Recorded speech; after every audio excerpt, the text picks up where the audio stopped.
This will be a very freeform presentation. So we are a transatlantic webinar today. The reason for this webinar is because there seems to be a little bit of confusion going on in the astrological community as to who are the authentic traditionalists. And my answer to that question is who cares, except that if somebody claims that they are the authentic traditionalists, they are by implication implying that somebody else isn't. The problem here is with the history of astrology. It's something of a mess. It's poorly documented. Until the 20th century, nobody even knew about much of anything about astrology prior to 1800, which is kind of recent. We also have people who are making a big issue out of this, and I'm not going to name names, but I thought I would begin with a brief dissertation on my own credentials in this regard. So I'm going to go back to the slideshow and start it again. Now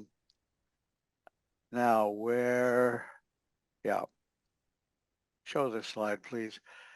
This is the beginning of the most recent effort to recapture the past of astrology, but actually the first person I'm aware of who made a serious effort to restore pre-1800 astrology to something like eminence in modern usage was the late Olivia Berkeley, who was Deborah's main teacher, I gather, right?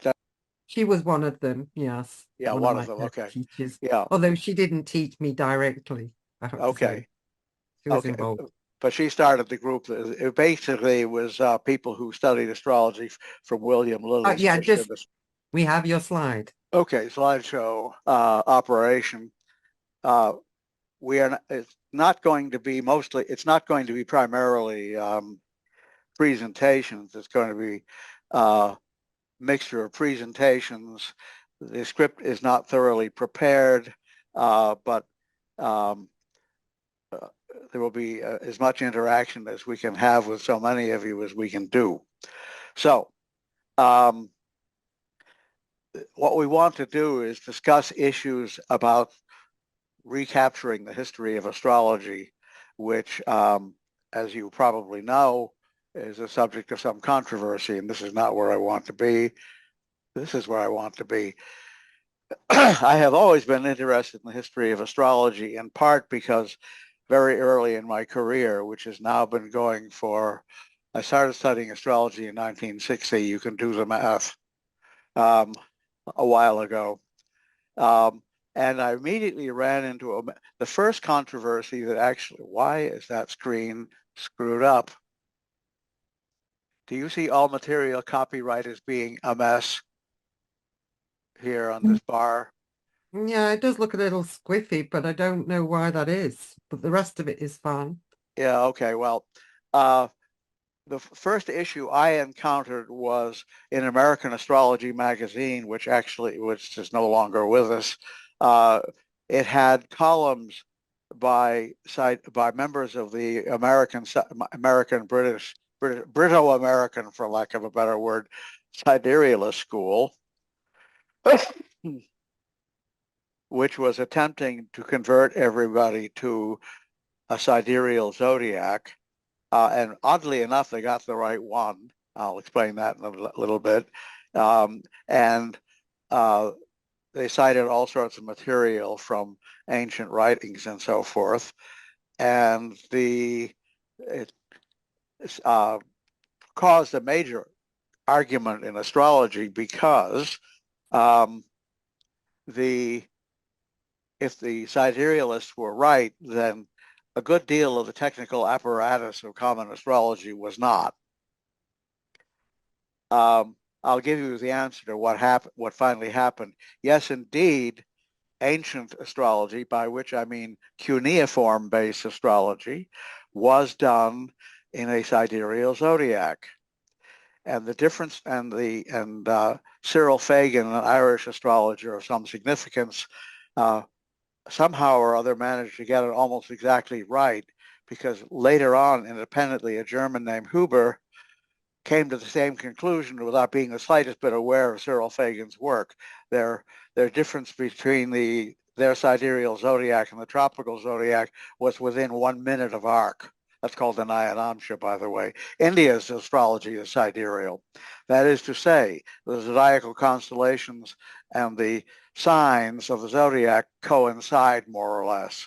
I say more or less because some of the signs are bigger than 30 degrees, some of them are smaller than 30 degrees, but they did have the zodiac connected to a fiducial point, which is a point that is invariant with respect to the fixed stars as much as that is possible. And the simplest way of describing that fiducial point is to say that according to their work and according to the work of other people as well, the ancient zodiac used in Babylonia, or the Mesopotamia, I should say, to be more strictly speaking correct, because it wasn't always Babylonia, um, to define their zodiac by saying that the star Antares and Aldebaran, which are in a perpetual opposition to each other within 1 minute or two of arc, defined 15 degrees of Taurus, the sign, and Scorpio, the sign. Antares, Aldebaran being the Taurus end, and Antares being the Scorpio end. These are known in modern astrology as royal stars, one of two of several. There are Regulus is another one, but it has nothing to do with defining a zodiac. And their particularly heavy-duty material was to calculate solar returns in the sidereal zodiac and to demonstrate that the solar returns were far more descriptive predictively of a year ahead than the tropical zodiac. A conclusion which, by the way, I accept, but I don't use the sidereal zodiac. What I do is I correct for precession between a birth chart and a solar return chart. It gives the same chart, but of course the zodiac is different. So I've been somewhat involved in the history of astrology since the early 1960s. I can't say that I was really a heavy hitter in it, because there was nothing with which to be a heavy hitter except for the siderealist material, which is always very interesting. And of course, they're like most new groups, and that's true of the concurrent back to the ancients movement as well. They were right and everybody else was wrong. The idea that astrology could evolve and change didn't seem to occur to anybody, but I believe that's the case. But so my historical credentials in astrology at a light level are the early 1960s. At a serious level, beginning with the UAC of 1992, which was held in outside of Washington, D.C. I believe it was Alexandria or Arlington, Virginia. And a group of us got together who are concerned about these issues. And we called ourselves originally, you can't read it here, but our hat originally stood for the Association for the Retrieval of Historical Astrological Texts. And that quickly morphed. The principals in this got together, three of us known as the three Robites, because all of us were named Robert. Robert Schmidt, Robert Zoller, and myself took an organization name that the Schmidts, Robert Schmidt and Ellen Schmidt, had already founded several years before for the publication of books on the history of mathematics. And that was Project Hindsight, which exists to some degree to this day, and which I may have occasion to talk more about. But the core of Project Hindsight pretty much died with Robert Schmidt's death and Robert Zoller's departure. At that point, it continued. People kept trying to keep it going, but it's not a very well organized effort at the moment. what happened when I left Project Hindsight is I took back the name Arhat, which always belonged to me, only it became the archive for the retrieval of historical astrological texts. And I've been heavily involved in doing historical research ever since. I am the last surviving Robbite, as somebody calls the three of us, because the other two have deceased, unfortunately. I did leave before well, Robert Zoller left originally because he was having trouble with accepting our demands for translation accuracy, or disagreements about translation accuracies, I should say. And then I left for reasons that I probably will not get into unless somebody raises it shortly thereafter. And the Schmidts kept Project Hindsight going as much as they could. But when the Schmidts died, the status of Project Hindsight is uh, as a legitimate spokespeople for the historical astrology movement is now open to question. Right now, the whole thing is being done by a collection of people independently, and I have no problem with it. Okay, that's all I'm going to say for the moment. I'm now going to turn it over to Deborah. Do you want me to do that, or do you want to do that? I just want to say something in regard to Deborah.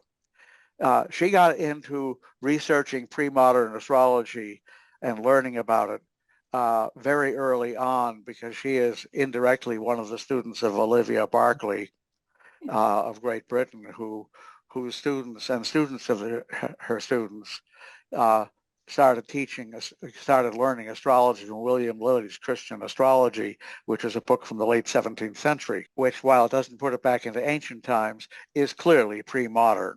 Placidus had written his works, but his system was not widely followed. And of course, if you're a strict traditionalist, the stricter ones don't use Uranus, Neptune, and Pluto for anything, although most of the ones I know, including Deborah, I believe, do use it. But Deborah will be on in a moment to state her own case. To start this off, I want to say thank you to Rob for inviting me to share this experience with him. I think it's very generous of Rob, and most of you will know that I was caught up in a controversy earlier in the year when I gave a spirited presentation last year, actually, to the AA conference, which got a lot of publicity, questioning the statement that, you know, the widespread population of the theory that we should all be using whole sign houses. They were the original, the best, the preferred system. That ignited a lot of controversy. And one thing that I know about Rob Hand, I like to think, as Rob said, I've been involved in traditional astrology. Pretty much it was what got me turned on to astrology when I got in. I was learning the modern techniques, but then I lost a bit of interest, and getting involved with William Lilly's work got me back in, and it was always my passion. One thing about William Lilly is he did not invent a system. So when you study the work of William Lilly, you are not far removed from the work of Bonatti, who is not far removed from the work of Halley, who is not far removed from the work of Ibn Saul or even Masha Allah. And then you've got another step back and you're reading the work of Dorotheus. And I was always interested in finding the thread of tradition throughout the whole tradition. And right from the start, I was looking to trace the origins of techniques back. So some of you, most of you will know my work about the houses, which was published in 1996. But around even before that time, I had done a huge amount of work on ancient astrology, looking for the roots of techniques in classical works and pre-classical works as well. So I've always been interested in seeing how astrology has maintained something as a tradition. I will say that I have always and do respect the work of every genuine astrologer, historical, living, or deceased. I hate to see astrologers being disrespected. I love to see every astrologer understood in their own terms. Um, but as much as I love all of them, including William Lilly, who I seem to get my name shared with because I have a lot to do with his work and I annotated his book, As much as I love all of them and I love all of their work, there hasn't been a single one of them that I do not disagree with over certain points. There has not been an astrologer ever that I have totally agreed with. Me Um, included. exactly. And this is why, Rob, I know that we are of a like-minded, that we can appreciate and respect people's work and have a respectful attitude towards them and not expect to agree on every single element of what we're doing. Could I ask you a quick question? Which You house said, system do you actually use? Placidus or Regiomontanus you or know, I somebody have else? a interesting I mean, relationship with houses because yeah, we I all have, do. yeah, we all do. I have a theoretical interest in the subject. And then as a practitioner, as an astrologer, I have a very slapdash relationship. Or it's not really slapdash. It is, I use Regiomontanus when I am using Horary. But I have spent decades thinking that I really love the basis of the Placidus system. And I am very comfortable reading charts in whatever house system another astrologer favors. I follow their preference. Um, and I'm very comfortable with the Placidus. And when it comes to the SkyScript website, I tend to cast natal charts or mundane charts in Placidus because it's the most widely used. And if somebody prefers that, then that's what I use. I like the symbolism of Placidus. But I use Regiomontanus simply because when I was learning, I was taught to use Regiomontanus. It's worked for me. It has now become my system. And I think that you and I are both of the opinion, Rob, that how can any astrologer tell another astrologer which is the best house system to use? We cannot do that because unless we have cast every chart in every system, and I've lived somebody else's life and experience, nobody knows which is the best system. And I know that we spoke about this and we share the view that actually the way that I feel is that astrology is not turned on until I turn my astrology on. My perspective, my vision, my understanding of the symbolism, the whole approach that I take is what enlivens my astrology. So you cannot take me out of the astrology that I do. And I think that, we both want to express the view in this that nobody has the right to say that this is the house system somebody else should be using, or to disrespect the practice that somebody else uses. Let me mention a point here. One of the reasons for this difficulty is that um, the math, there has been at various times a persistent effort to make a chart have the ascending degree as the cusp of the first house at or near the cusp of the first house. Actually, commonly it was somewhere beyond the beginning of the first house, but only a few degrees. And along with the midheaven as the cusp of the 10th, and the descendant, of course, opposes the ascendant, and the IC opposes the MC. And the difficulty that presents is that they are indeed 90 degrees away from each other, but only if you have a house system where you take the prime vertical, which goes from the east to the west through the zenith overhead. That's the only one that makes them exactly 90 degrees apart, always. Um, Unless, unless Rob, you're talking about the arc of the local horizon, because the midheaven is always yeah, 90 a degrees. horizontal house system does the same thing. I agree completely. Um, the This is not an easy problem to solve, and the oldest solution I'm aware of is attributed to the philosopher Porphyry, who was let's see, yeah, who was the main disciple of the philosopher Plotinus, who lived in the 3rd century AD. And we don't know that he has anything to do with the creation of the system, but it's called the Porphyry system. And the solution is incredibly simple, although a little lacking in rationale. And that is, you take the arc between the midheaven degree on the ecliptic and the midheaven degree on the horizon, divide it by 3, and then that gives you houses 11, 12, 5, and 6. And then you do the same thing between the degree of the midheaven on the ecliptic and the degree of the descendant, and you got the other houses. This actually is found in ancient astrology. When I say ancient, I mean pre-fall of Rome astrology. It's also found abundantly in Arabic sources. It wasn't until the European Renaissance of the 16th century that astrologers began questioning this practice as being, in some degree, irrational. And that resulted in the grand proliferation of house systems we now enjoy.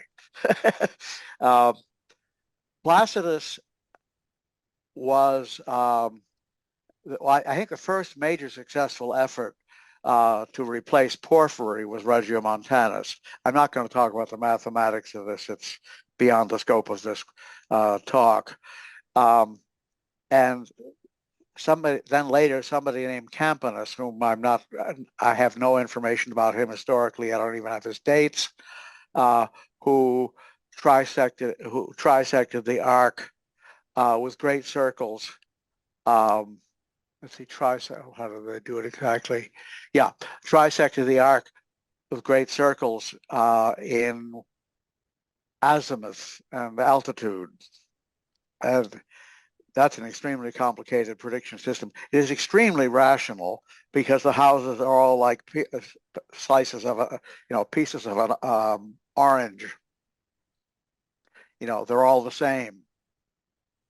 But the ecliptic positions it produces are rather, well, like all systems that have tried to do this, nuts. The siderealists of the 20th century adopted that system because it was so mathematically elegant. But the system that was dominant until, I believe, the early 19th century, late 18th, early 19th century, was Regiomontanus.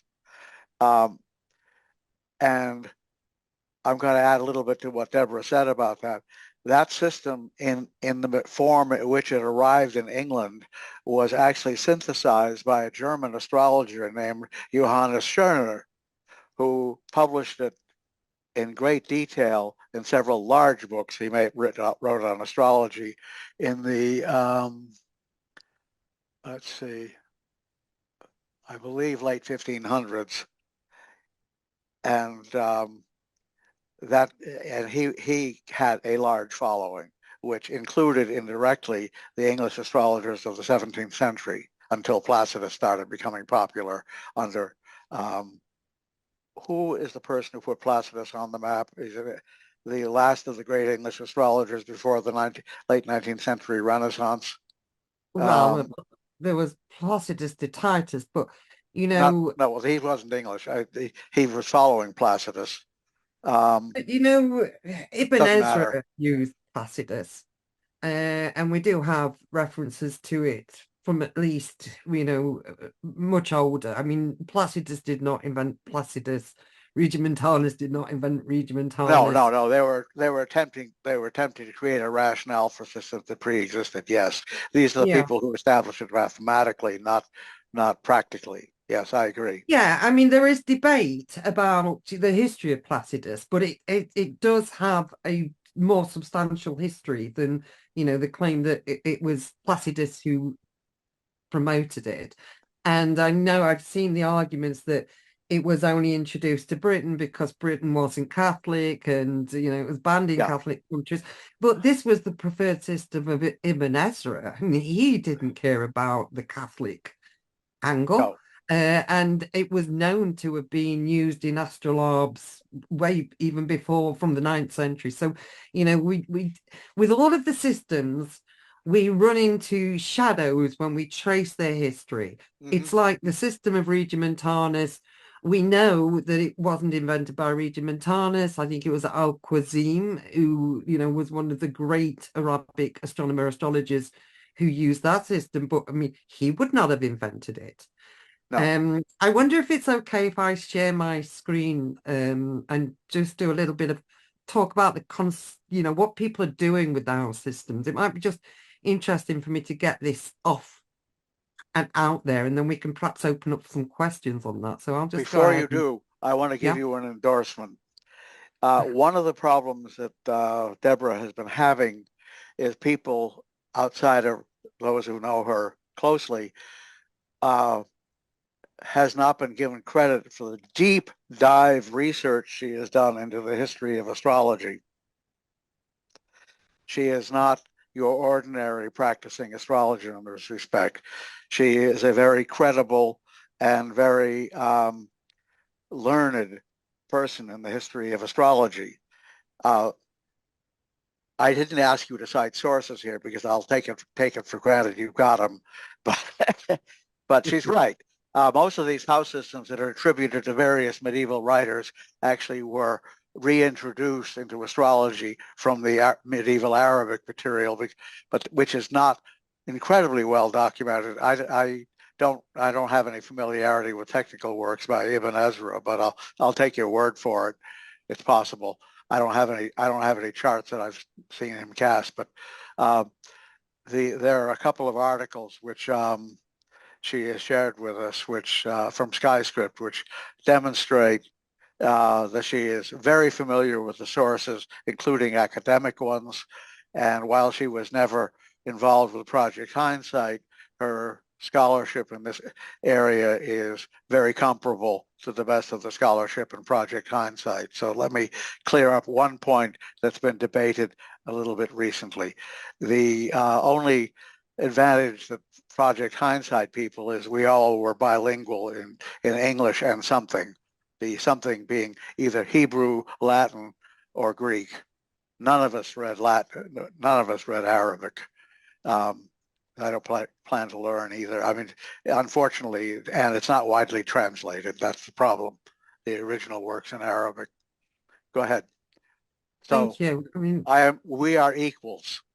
I want you to be clear about that at least. we're not equals. We're not equals, but thank you. That's so kind of you I to mean, say. in scholarship at least. Well, let me give it to you that Well, way. give me Yeah, another 20 years and maybe yeah. I'll Well, I uh, won't be there in 20 years. I guarantee it because I'll be 81 in 2 weeks. okay, let me just what I thought I would do just to I want to put over my point of view because we've had discussions, Rob, about and probably I'm sure that you're going to give us some evidence of why you believe that the original conceptualization between the use of the houses was the use of the signs. Mm-hmm. And I've already mentioned the fact that yes, any astrologer I respect, I do not 100% agree with everything. But the reason I respect certain people is because I know those people are genuinely invested in the subject as you are. Yeah. And you are, as in my opinion, the greatest scholar, astrological scholar of my generation. And it was a huge honor for me when you wrote the foreword for my book, without doubt, because all we can do is hope to emulate the sense of curiosity that you've always had and the absolute sincere research and commitment that you've had to understanding something.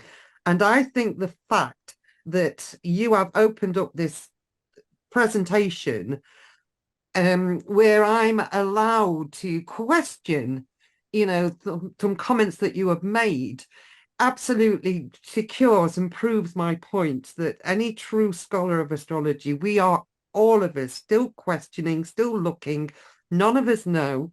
But what differentiates the true astrological scholar is to continue asking questions.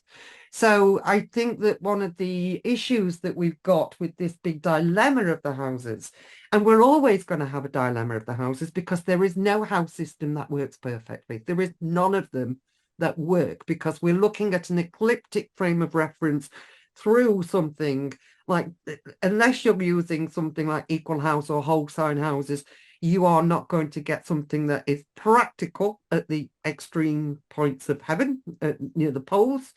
And if you are using those houses, then you're not capturing the local space in the more temperate regions. So we have got an endemic problem with the use of houses that will prove to be a problem and will always prove to be a problem. I have a comment on the screen here. You want to hear it? Sonia Fox wrote to everyone, I think of her as the headmistress of Hogwarts. Okay, I don't know if there's a headmistress of Hogwarts, but I hope that she's nice. Okay, so the image that I put up on the screen, and not to be patronizing to anybody, but I think if we go back to the conceptual, what are the houses trying to do? And I know that, Rob and I are both united in the view that whatever house system you use, you must not ignore the power of the angles. The issue Correct. of angularity is the core principle of astrology, and anybody that has worked with astrology over a long period of times cannot miss that. It's in all the traditional sources stress the point, and any practitioner is going to see it.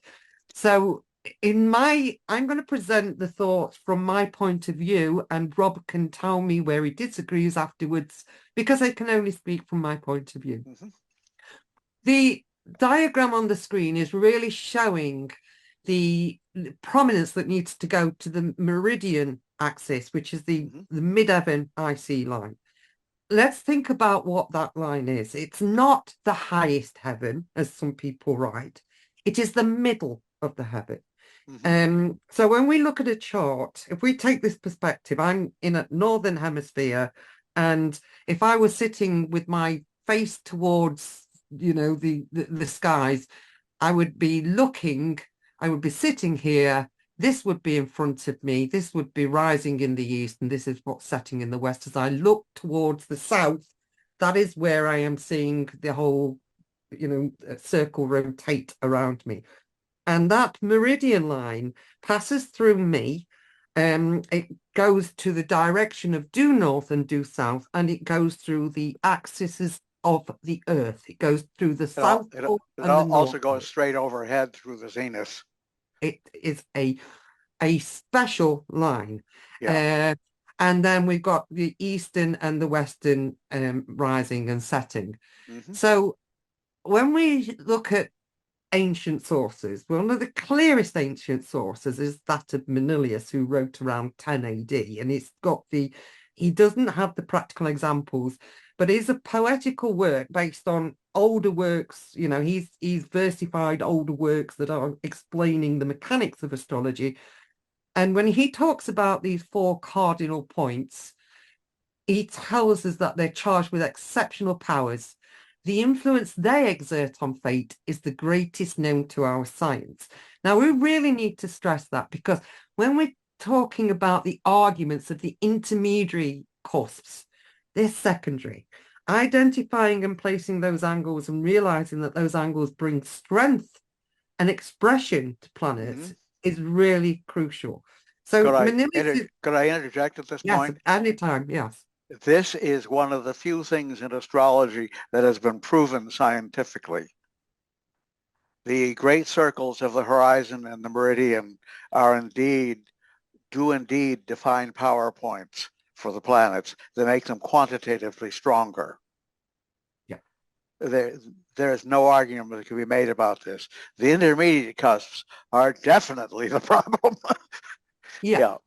But what we're trying to do, what every house system tries to do, is divide the space between the angles. And every one of them every one of the quadrant systems, Right. because with the whole sign and equal house, you're taking a more liberal, this sign equals, or that space equals. But if you're using a quadrant system, that whichever system you're using, you are trying to find a way to get an equal division of the space between the angles. Now, they're just approaching the division of that space from different perspectives. So one is approaching from let's divide up the zodiacal longitude. One is using a division of time. Others are using division of space. They're calculating different ways through the equator, through the ecliptic. But every house system, in theory, is creating an equal division of the space between the angles. But it doesn't look like that when we measure it in the zodiac. There are a couple of systems that don't even try. Equal houses. Yeah. and meridian houses, which the Hamburg school uses, which divide the equator into 12 equal parts, and the ascendant is not the cusp of the first. Yeah, Yeah, I was saying that with a quadrant system, so I wouldn't yeah. call those the quadrant. Those are not quadrant systems, nor is whole sign houses quadrant. No. So Absolutely. if we go back to Manilius as our first fulsome author discussing this, he talks about these 4 points and he identifies them quite clearly that the ascendant is the point where the heavens as they are born into the world, the first view of the earth, the descendant is where at that point at which the starry sphere retires, the mid-heaven marks where the sun rests the day, the midpoint of shadows. There's other places where he makes it very clear this is the point that marks the sun's noon point, and the IC is the foundation. Now, there's other places where he talks about the axis, the meridian line between the poles being the axis mundi. It is a magnetically charged line, meridian. So that meridian that goes through the middle of heaven, it splits the sky east and west. That is the dividing point, but it is more than just a midpoint. It is charged. It goes through the place of the earth that everything revolves around. So Manilius tells us it marks the lowest and the highest extremities of Earth's compass. The Earth is a magnet in itself. It And at, controls the universe. at any given longitude, the meridian is the same regardless of latitude. Absolutely. And It's so much with more invariant than the horizon is. yes, because the horizon will move away from east and west, but with the meridian, you've always got that lined up to north and south. Mm-hmm. And so we get the common, it controls the universe, it keeps it pivoted at opposite poles, it forms Mm-hmm. the middle about which the starry heaven revolves. So that meridian line is really a key line. Um, Now the other point that I find interesting with Manilius is where he talks about the houses that are formed as divisions of this space. And he talks about them as being temples of heaven, but he says that each of the signs, as it revolves on a daily basis, each sign is going to pass through these. Now, he talks about this as it's a fixed framework. It's a fixed framework of reference. So those angles never move, those divisions never move, but the signs pass through them. Mm-hmm. So, he talks about um, as the signs pass through these houses, they receive the influence of heaven and heaven receives to them. So when they get to the places of power, planets get the signs and the planets within them, because here he talks about not just the signs, but the planets too. As Mm-hmm. they traverse them in this order, their nature is changed. Their power becomes enlarged, or it reduces when they've fallen away from the angles. So to me, I think what I wanted to say here is that to me, I'm not seeing any recognition that the houses are formed by signs or equated with the signs, but they are a separate framework through which the signs pass, and as they do, their influence is affected.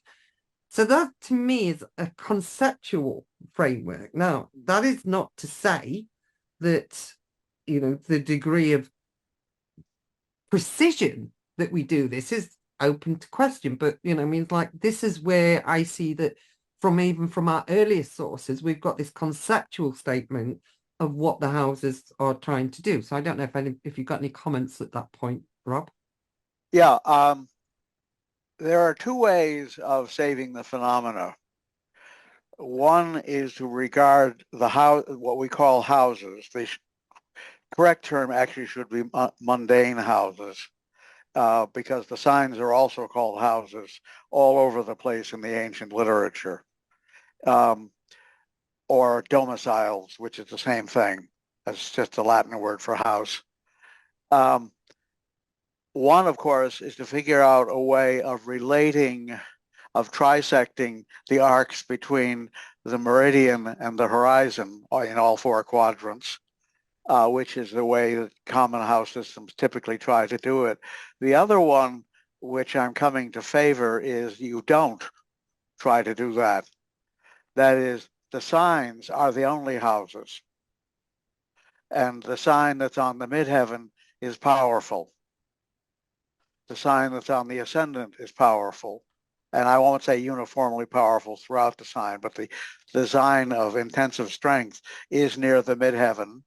The sign of intensive strength is near the horizon, and near the east and west, and the North Pole is another one. Usually in order, they appear to be midheaven and ascendant are roughly, that is, the meridian and the horizon are roughly equal, and the other two are not so strong.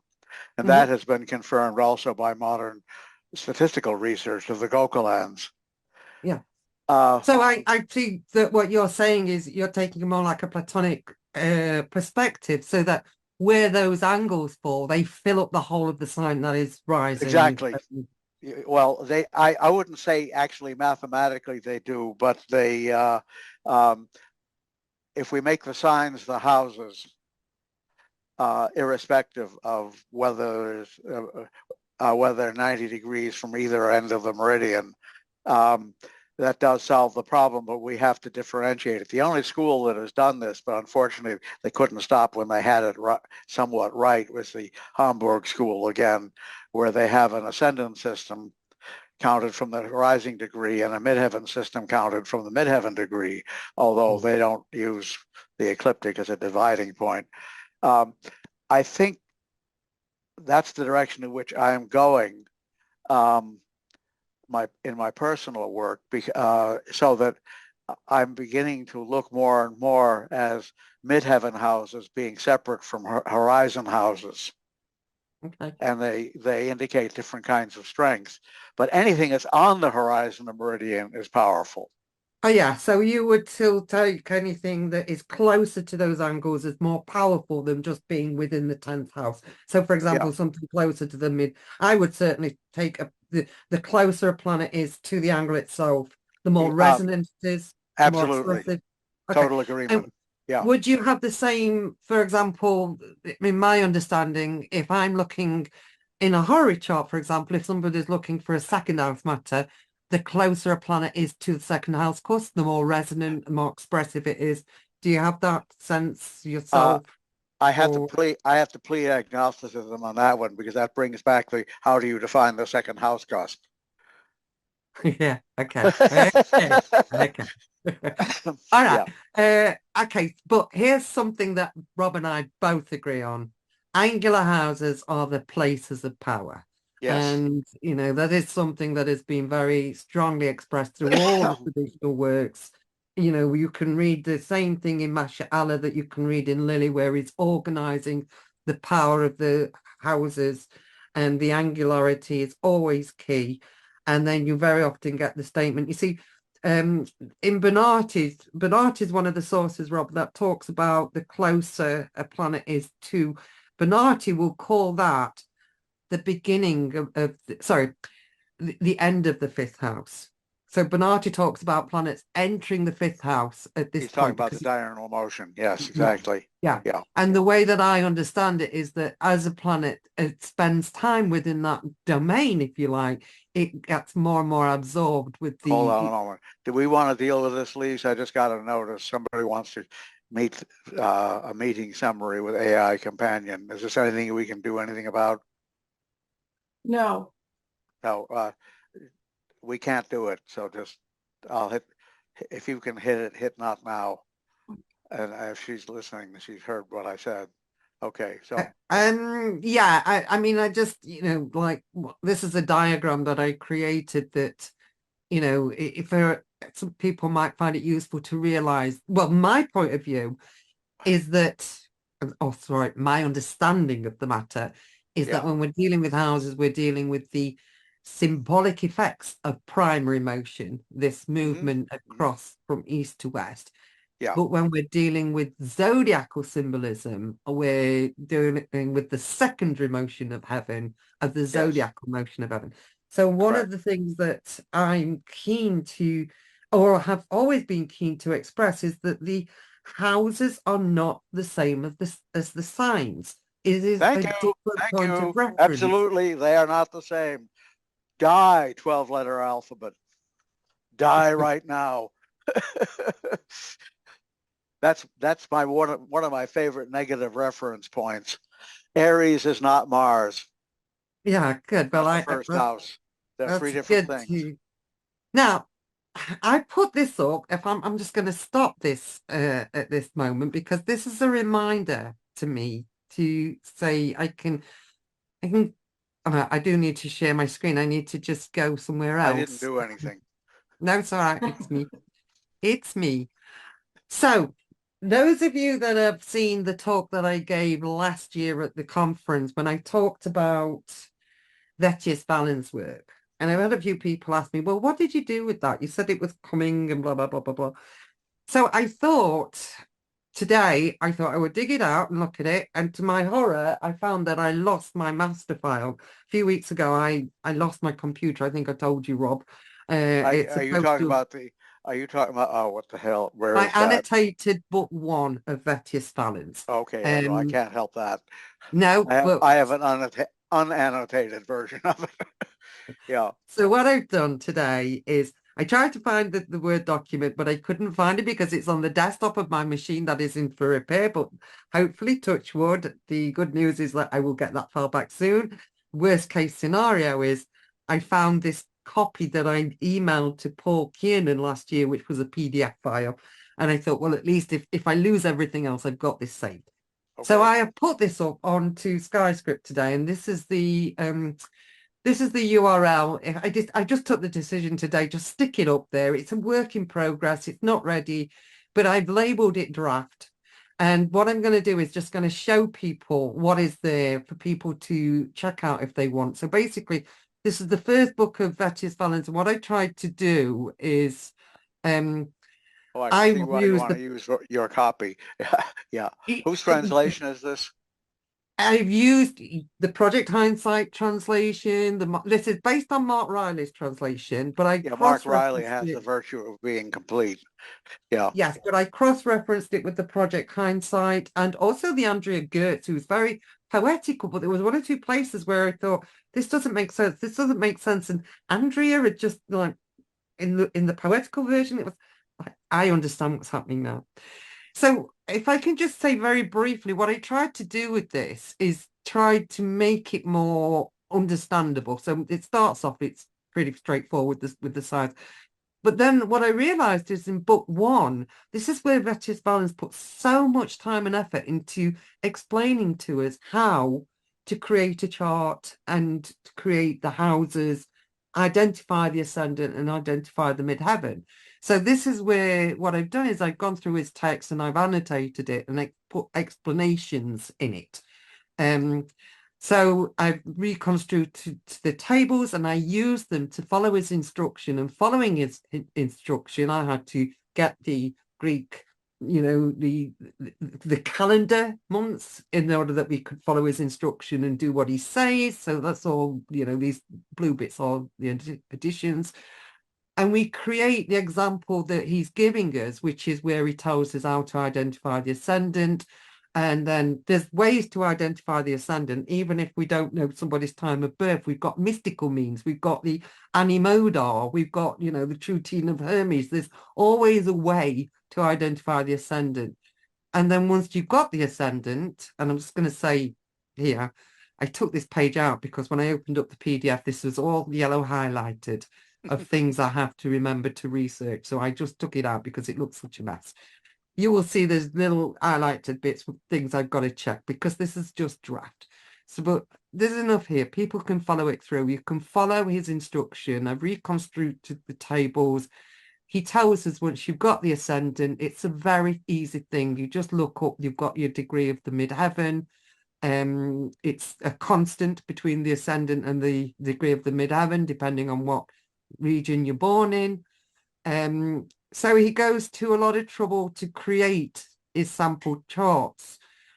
And the big thing for me that I had to spend a lot of time on was understanding the rising times of the signs. But once you've got the information, what's great about Vettius Valens is even I can do it. And I'm no good with maths, Rob. I'd love you to take a look at this. You'll probably tear it to bits because you'll see. One problem is his rising times are not astronomically based. check this out.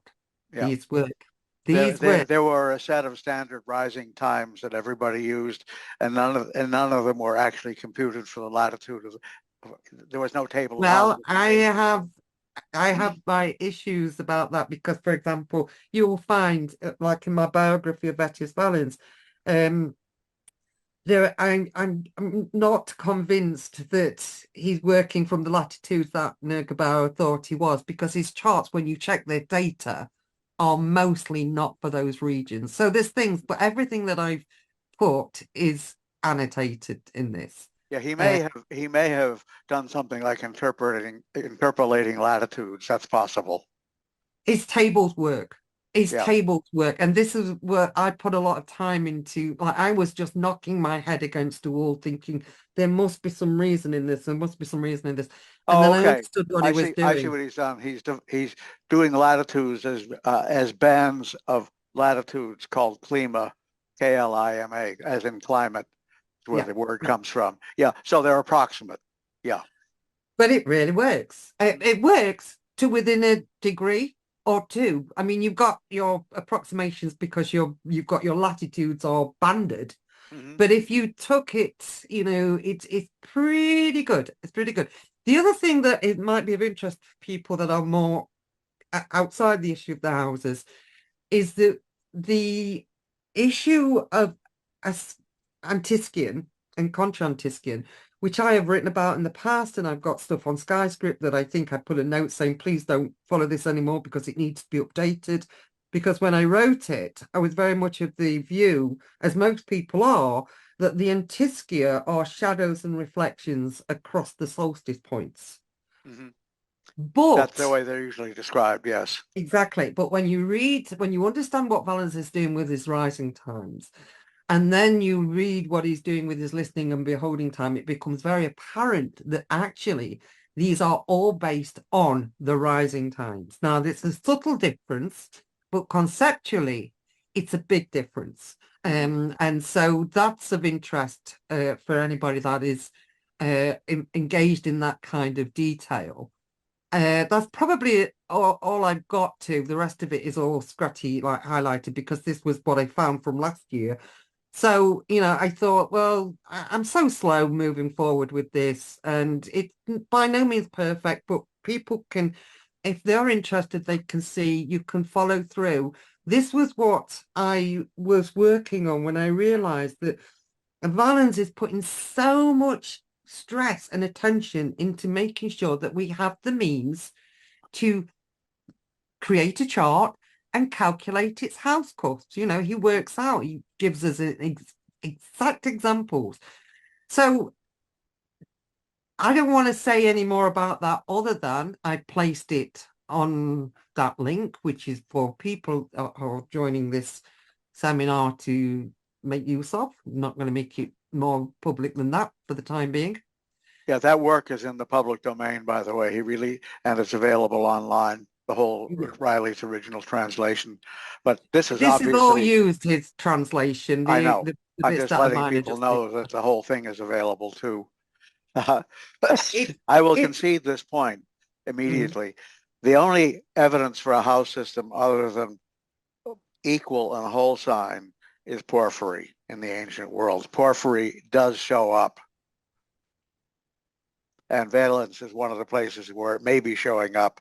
And you've made a powerful argument that is what he was doing. But the can someone type it in the chat? Alphabetius. No, The Alphabetius system is in Greek horoscopes. It's the example that's attributed to his that's name. possible. I haven't eliminated that path. But the later quadrant house systems do not appear in the ancient literature, which Right. is Okay. which is can be ascribed to technical inadequacies. Doesn't have to be. We don't It have can, to and canonize also at all the this old ones. point, before we leave Valens, that this is one point that I want to say is, am Mhm. I making the argument that people like Valens or ancient astrologers did not use whole sign? No, I am not. I am not saying that they did not apply this in practice. I am not saying that it cannot be applied in practice to good effect. That is Yeah. not my argument. In fact, you know, my husband, who knows he's not an astrologer, knows very little astrology, but he actually knows so much about whole sign houses because he's heard my conversations for many years. But he's a builder. And one of the points that he made to me was that if somebody said to him they want to get a new wall or build a fence, he would walk out the distance using his one foot in front of another, because there's a reason why 12 inches is a foot. It happens to be the size of my husband's foot exactly, as it was for most men. So by walking one One foot, of the king, I think King Edward the First had a 1 foot long foot also. That's where it comes from. well, walking one foot in front of Yeah. another gives my husband very quickly, everything that he needs to know what he needs to do. And then if he goes further into more detailed work, that's when he'll get his tape measure out and, like the different technique. So I think there's also a place where sometimes just having a looser approach is everything that you're going to get, especially if you're in a place, it could be that did they know the time? If you're speculating, you might not even have an exact time. They might be using mystical techniques to identify the time of birth to begin with. Like how far do you go with precision Yeah. when it doesn't matter that much? And also for what you are trying to do with the technique. Now, you probably, Rob, would say if you're working out on primary directions, you don't just take such a rough rule of thumb approach. No, you don't. And primary directions are a real pain in the butt for that reason. The tape measure does not have clearly indicated markers on it. There's places like, for example, with horary, and I do speak as a horary astrologer, who, horary astrology is a house-driven technique. Having strong house placement is, it's everybody knows that houses are more to the forefront in horary technique than the signs of the zodiac are. There's other systems where it differs. So yeah, there's, not everybody's going to feel the same about this, but so I just want to make the point that I'm not saying that this was not applied, probably out of convenience. It very often was. It's not my preferred system of choice. It is yours, and I respect that. Let me amend that. I am perfectly willing to concede that the whole sign house system was not universally used by all ancient astrologers. What I am pointing out is, as in India, it was one of the primary systems. Right. So what do you mean when Yeah. you say primary? Do you mean original? One of the ones they used principally, but it wasn't the only one. Porphyry they also use porphyry, for example. Okay. Now, you see, I would still have some dispute over that by saying that I don't. Let's leave that question open because I think I can tell you they use porphyry. I was told that by a Hindu astrologer. He didn't do it personally, but he said that in a workshop. Yeah. I mean, with porphyry, we know is evident in the work of Valens. We know that for sure. But there's also, lots of examples where I think we could argue that Alcibiades was possibly used. I mean, that we know that. I said principle. They experiment there. Let's put it this way. This problem goes all the way back to the beginning of horoscopes. Yeah. It does. So I'm going to move on to, and this is again, I'm just showing that I don't need to go into this here because I put the whole thing up onto this web URL for anybody attending this to get what they want. And I sent you a couple of these so that you did indeed. We can talk about it conceptually. Because but I just want to show here that what I've got up here is a series of articles that I had published. I published myself in the Skyscript newsletter, and this explores the origin and the Mesopotamian basis of astrology. It's moving forward. My next section that is coming out is going to be talking about the Babylonian planetary myths. There's not a lot in this that is directly relevant, but this issue of Placidus. One of the things that I am very interested in Placidus is the way that the Placidus system really neatly aligns with the use of the planetary hours, which I don't make a lot of use of, but there is a symbolism, a strong symbolism behind them. And in the course of writing the series of articles, I talk here about how the ancients measured time. Because even before, what we know is that the zodiac was formalized from around 700 BCE, and around the 5th century, we start to see it employed in use. But before that, we've got different zodiacs. We've got, like 18 signs around the zodiac. We've got a lunar zodiac. So the tropical zodiac is not defined as a 12 sign system until around the 7th century BCE onwards. But before that, we do have 12-fold divisions of the sky. And we do have these partitions that are, based on the measurement of time. And when we think about it, what astrology is applied symbolism to the measurement of time, because, the zodiac itself is a calendar. It is a monthly, it's a celestial indication of where the planets are and how the planet places create the calendar that we live to. So there's just some references here about the fact that what we know about the ancients was that they had these 4-hour watches or observational shifts, and 3 watches covered the observation at the sky at night, so that in a sense the Casbu, which was what the Mesopotamians were used, were measuring seasonal or temporal hours and equating to 2 astrological planetary hours, which vary in length according to times of sunrise and sunset. And latitude. Yeah. Yeah. And I make the point that what we know is that these ancient cultures gave a symbolism to time. Those hours had a meaning.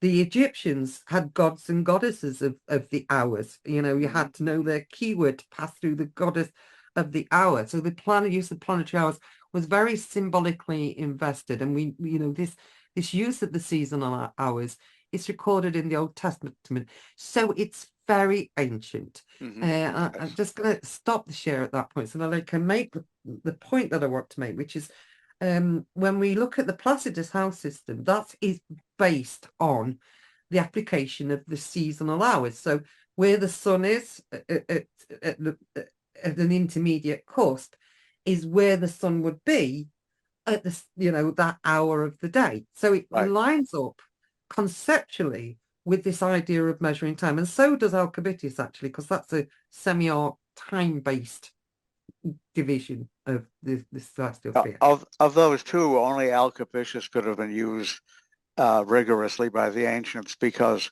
a little shock comes here. It wasn't until the 20th century that anybody computed the Placidus cusp accurately, because the method for calculating Placidus cusp was astronomically incorrect. And the only way you can do it correctly is by what are called... They might not know that. What? They might not have known that, Rob. Yeah, they couldn't have. So in their mind, it was correct. In their mind, it was correct, yes. The tables of houses the earliest table of Placidus houses that was computed absolutely correctly was the American Astrology magazine's table of houses. And the reason for that is there's no direct solution to the problem of calculating a Placidus house cusp. It has to be done by repeating an algorithm in a loop over and over again. And this can only be done on a computer. Well, so only now are the Placidus houses given correctly. You see, but it's not huge. It's not a make or break. Any astrologer would like, there might come a time in the future when we find out that what we're doing now we think is right is not as correct and accurate as it should be, but that doesn't fill our mind at the moment. What many people have said that, and the belief that Ptolemy was using Placidus, is because not in the Tetrabiblos but in the Almagest, that is where he lays out these, how to calculate the hour circles, and he gives the information that you would need in order to calculate the cusp by Placidus as accurately as they, in those days, nobody would be questioning Ptolemy's work. I don't know. I haven't checked it out. I take your word for it that he didn't. But in those days, nobody would question that Ptolemy was right until somebody else, like Johann Muller, Regiomontanus, or would correct the mathematics. That's And then, actually what they were trying to do. yeah. Yes. Alcabitius And is a plausible solution also. And I think that like Regiomontanus Another was plausible solution. I like Porphyry, I like Alcbitius, I like Placidus, I like Regiomontanus. There's none of them that, I can't look at the logic behind them and think, oh, that doesn't make a lot of sense. I even like whole sign when you're doing, like if you don't know the time, or if I'm doing a lunation, I do what's called a universal chart. Just like, yes, I have a place for that too. But in terms of, I can't deny I advocate for the quadrant systems because, part of my use as an astrologer. But the conceptual point that I wanted to make was that, and I want to lead this with, I do not know this. I do not know. But, Yeah. I can see why, as you explore this use of time and this measurement of time and this mapping of time to the heavens, then conceptually, then I don't see why we have to assume that the house divisions came from the signs, because that division of space, that applying symbolism and meaning to where something is in the sphere, whether it's rising, whether it's retiring, whether it's to the east, to the west. The very fact that the things that are associated with the 10th house are about supremacy, about being in the most elevated point. So the symbolism that we draw through the houses is directly connected with the same symbolism that comes from its placement in the sphere. So I don't see, that it separates. Now, with everything, there is an overlap. There is no clear, this is only right and that's wrong, because other things have played in. Other things have played in too. But I personally can see no problem with assuming that the earliest sources that we've got Manilius giving a description, we've got Valens who's describing something, but he's also describing his own sources in the 2nd century as being convoluted, difficult to understand. He doesn't understand what his sources are saying. I don't blame him. They were possibly as old to him as Yeah. he is to us. They could have been 2,000 years old when they were writing in encoded, scripted ways that only the informed could understand. And yeah, so we just, my basic point is, we don't know. We got to, keep that open, because it could be. I could be wrong. You could be wrong. We could all be wrong. We could all be right in different ways. Uh,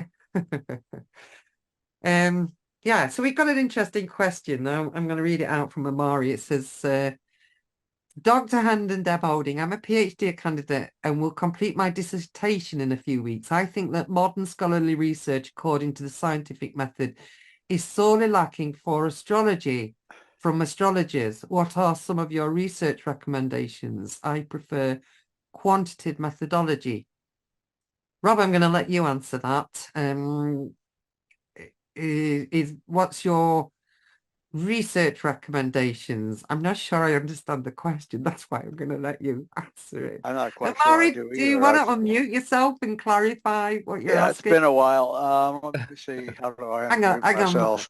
Yes, I Please. unmuted myself. Yeah. Hello, everyone. So I'm just interested in research recommendations that either one of you would have. Obviously, the both of you have made significant and tremendous contributions to the work we do. And I myself would like to follow in your footsteps to some degree and continue to do research for the benefit of the astrology community. But what kind of research are you wanting to do, Amari? Well, yeah, that's critical. yeah, that's critical. So for myself, I really am interested in doing some research about astrologers as professionals, specifically as entrepreneurs. And I don't think that the scholarly literature contains any information about astrologers as entrepreneurs and how that contributes to local economies. For example, when there is a conference such as UAC, how that contributes to that local economy because everybody's flying in from all over the world. So, so that's one idea that I have. But since the two of you are present, I want to know what your recommendations are, and if you recommend something that is a fit for me within the next 3 to 5 years, it's certainly something that I want to take on. Wow. I'm not sure I can deal with the entrepreneurial aspects of astrology, even though I make my living from it. But something other than that, it doesn't have to be in that vein. It could be something else. Right now, whatever you recommend, if it resonates with me, I'm going to be willing to take it on. Well, it probably won't, because the single adjective I have for the entrepreneurial aspect of astrology is it's difficult. Oh, there you are. Okay. That is to say, to make a decent living at astrology and without any other major backup is incredibly difficult. And the idea that we're in it for the money is possibly one of the most ridiculous slurs that could be made about astrology. Um, there are a variety of approaches. Mine has been twofold, and this applies to my wife as well, to provide various services for astrologers, and the other one is to actually see clients. Yeah, I'm gonna come circle back onto your question, Amari, in a minute, but I'm gonna, like, absolutely, Rob is right. I mean, I got to a stage in my life now where I am more comfortable, largely because my husband was a builder and I have a husband. But, most of my experience of being an astrologer is my husband has always called me a non-profit making business when I was trying to be a profit making business. But, if I could earn enough money. Inadvertently non-profit. Yeah, just to be able to afford the books and things that I wanted to do, that was great. And most of my life was like I worked in order to be an astrologer. And I'm in a better place now. So, but I totally share Rob's view that this myth that astrologers are, creaming it. Now we've got a different circumstance nowadays because there's this whole thing with the internet, which is changing astrology in so many ways. And it's also that plays into, how wonderful it is that we're having this shared presentation because, I gave a talk to a conference, which, then people were buying the audio and then they were asking me to release it. I released it. It went on the internet. Before you know it, it's gone crazy. People are canceling each other. People are falling out because the magnifying effect of the internet is something that our generation has got to look at. How do we keep this esoteric, spiritual, special subject? How do we handle it wisely? There's another issue going on there. Well, So, if I provided a bibliography, that would terrify most people right off the bat. Uh, it wouldn't just be astrology. okay. Yeah. Oh, sorry. Carry on. Well, all I wanted to say was, first of all, I am not an academic. I am not a scholar, although I've been very kindly referred to as scholarly by scholars, and I've been in scholarly You're doing situations. the work a scholar would do, and you're doing it correctly. That's all you need to I know. have been very supported by people like Dorian Greenbaum and Rob Hand and Charles Burnett and people that have put me down and got me into scholarly places and listed me as a private scholar. I left school at the age of 16. I had 4 children by the time I was 23.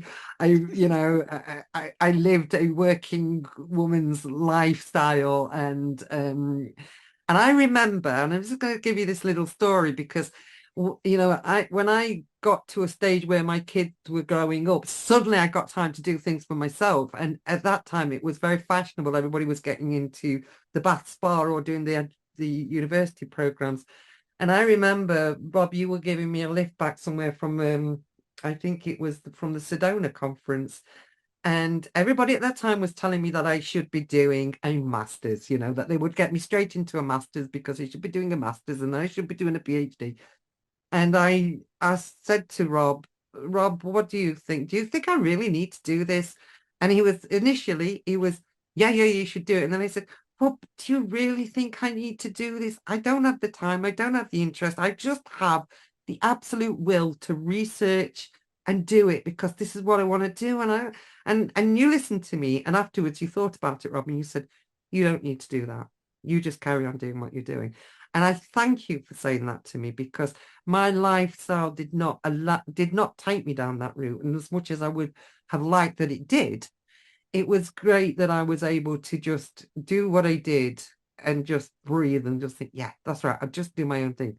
Now, so to return to your question, Amari, I don't know the research sources that you would find for that. I do believe that there is somebody that has done something similar, and I will make a note to send you individually the link of, I can't remember a name, but there is somebody that's done something of a PhD about the professional use of astrology, which I'll make sure you've got that information.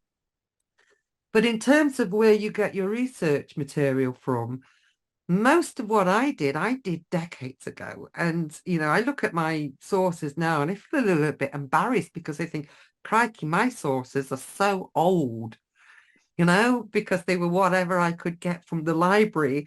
And I would have to wait 6 weeks for a book to come from the library for me to get it. But I treasured those books.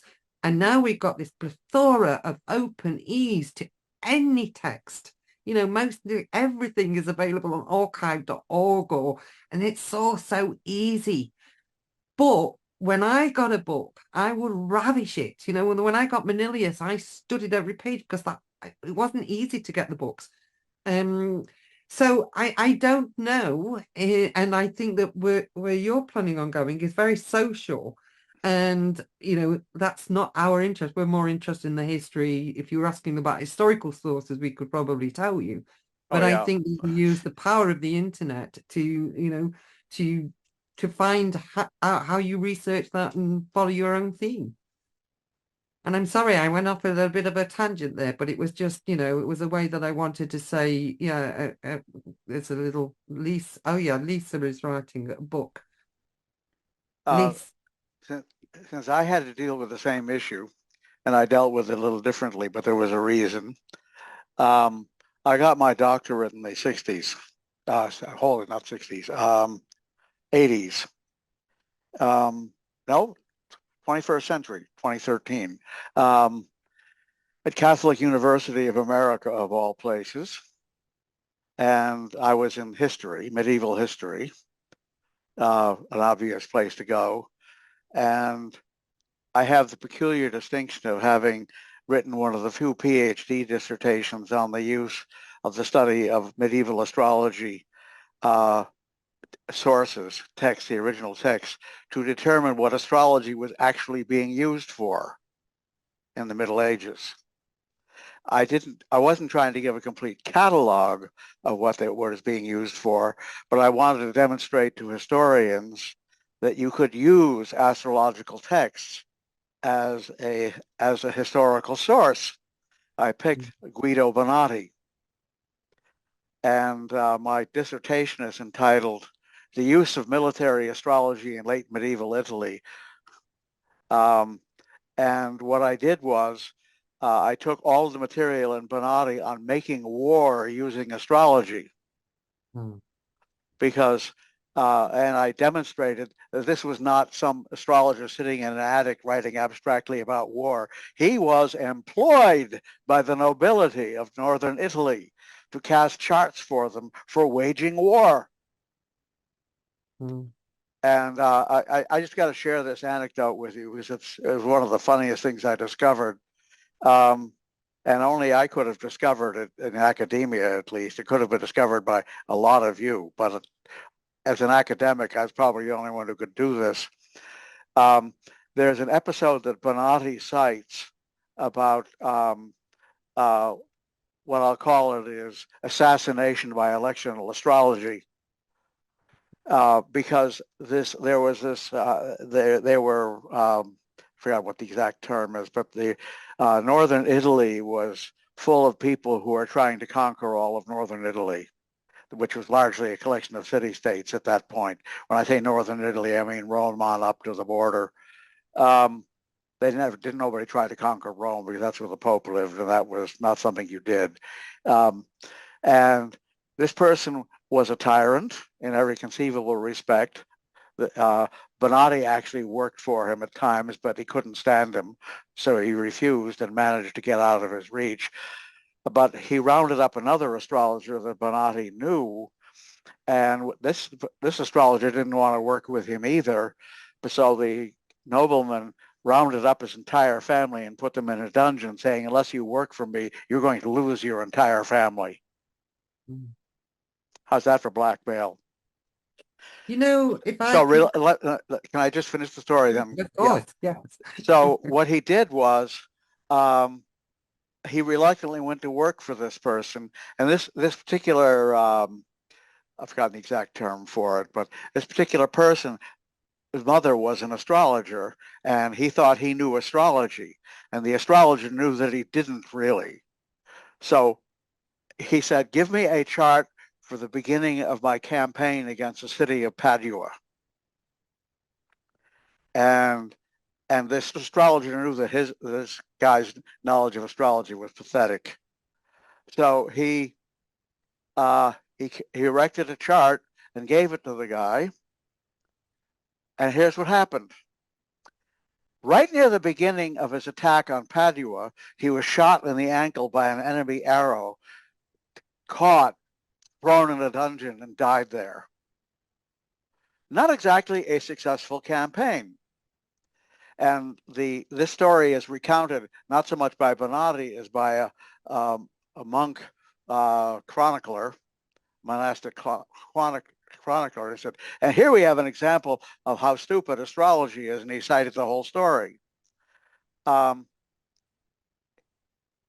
He also fortunately gave the data of the chart.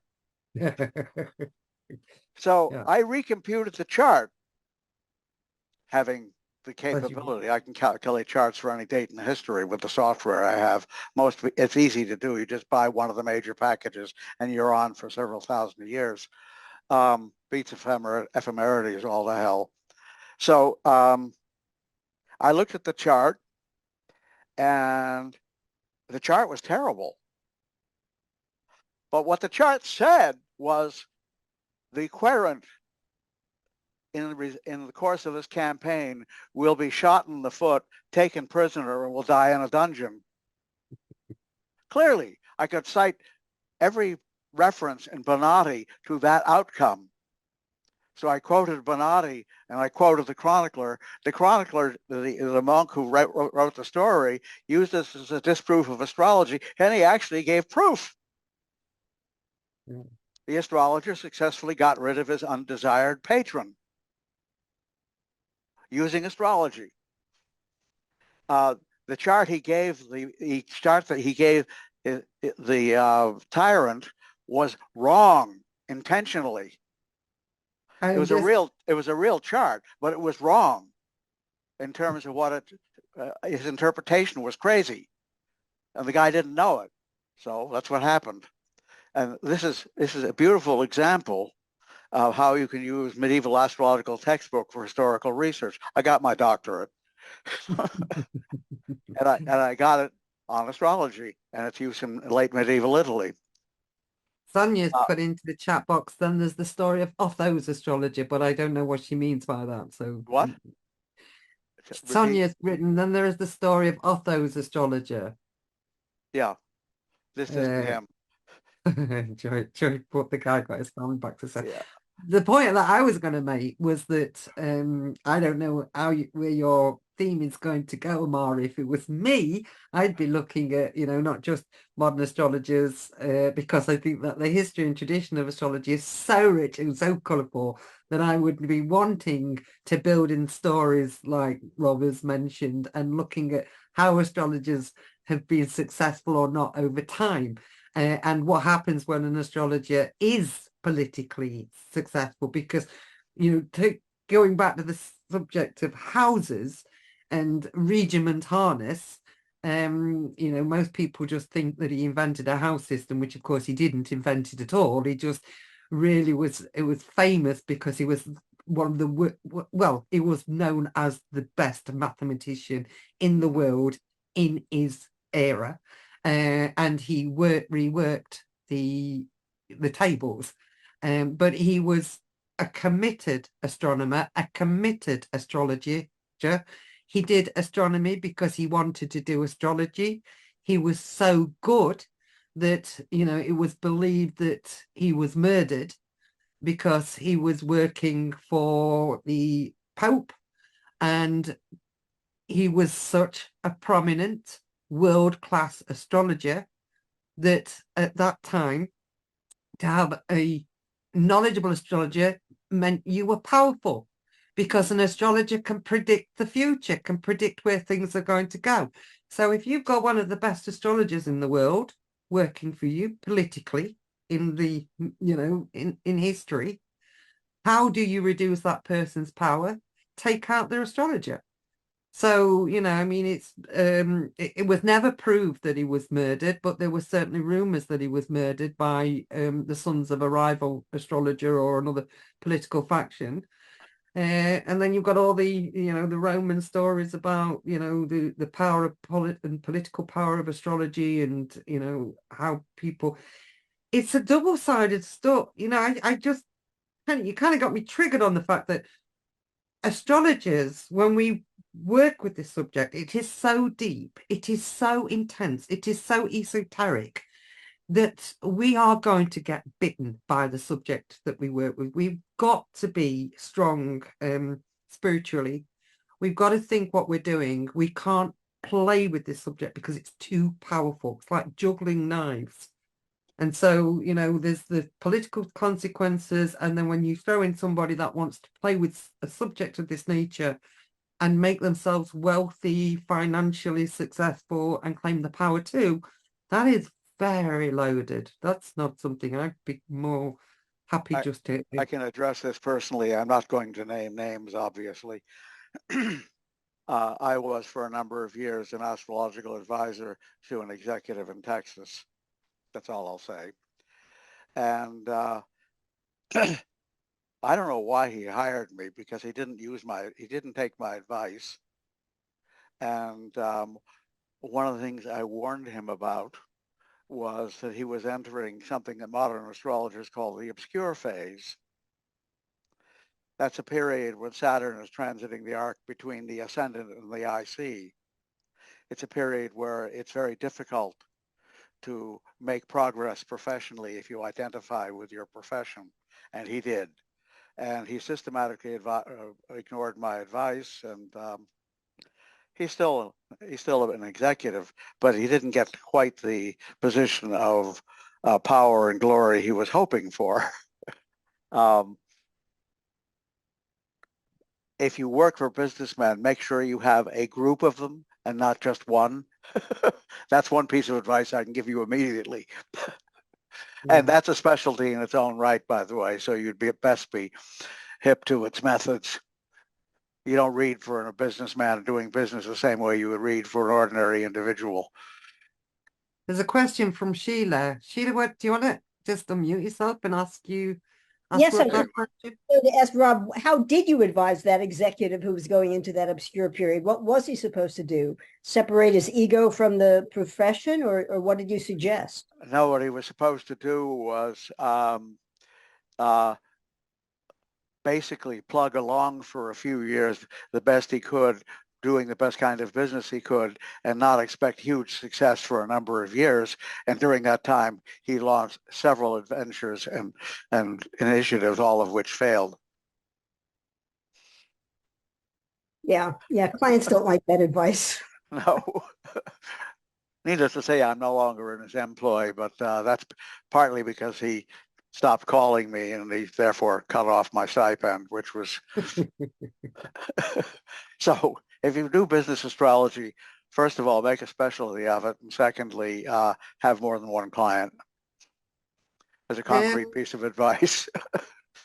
So I'm just wondering, I I know that you said that we were going to talk a little bit about Donald Trump's chart, or there was some other charts you were going to look at. I just wonder, are we going to be taking a break soon, Elise? Yeah, I would like to And- present one ancient chart, which is illustrative. Yeah, of well, what- that's so. um, How about just before we take the break, we just like when we come back, we don't have to talk about houses anymore. Does anybody have any questions about, what Rob and I have talked about? The fact that, yeah, we're both united in the view that we're glad that the conversation has started again so that we can take the research that's been done, but we can keep the research going and moving forward.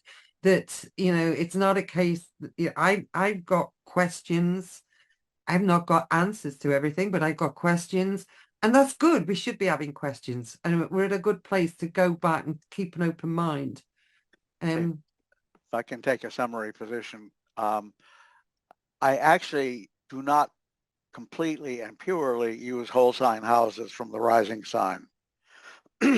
I've concluded that, like the Uranians, one should also use whole sign houses from the midheaven sign, with the midheaven being the 10th house. Still, it's 10th house symbolism, but the whole chart is read from the point of view of its relationship to the 10th house. And that actually kind of fuses porphyry with equal houses. But you basically you have two charts, an ascendant chart and a house and a midheaven chart. You don't have to draw them separately. I'll show you an illustration of what I draw to do that. This is one chart, but I look at them both ways. Because if the midheaven isn't in the 10th ascendant house, it's different from its being in the 9th ascendant house or the 11th ascendant house. When it's in the 10th. If it's in the 10th, you got no problem. If it's anywhere else, you have to synthesize the two charts.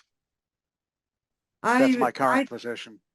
I don't understand why people want to use more than one house system on a chart, because to me it's like cutting a cake into slices, and then when Well, you I'm not cut it actually open, I'm using one system, but two different parts. It's like turning the wheel.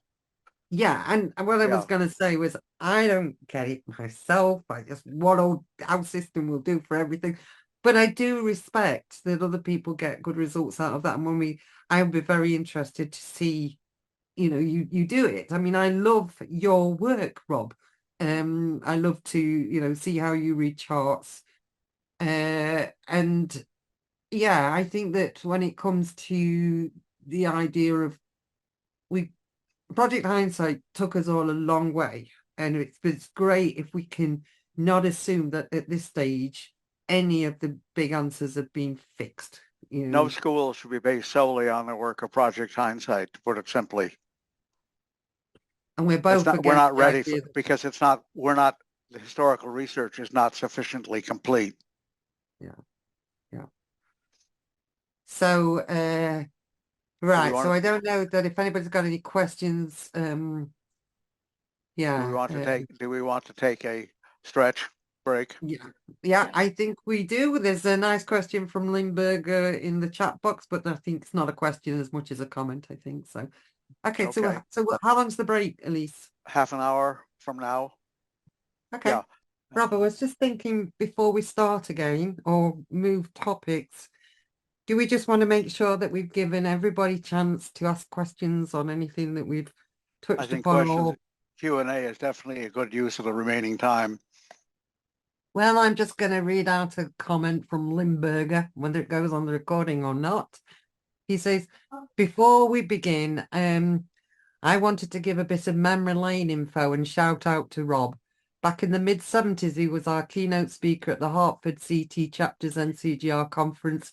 He was and remains an inspiration to me. I'm backing up, and I can see we've got a question from Karen Knizik. What is the obscure period?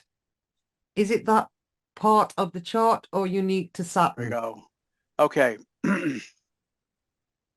The obscure phase, I've forgotten who came up with that term.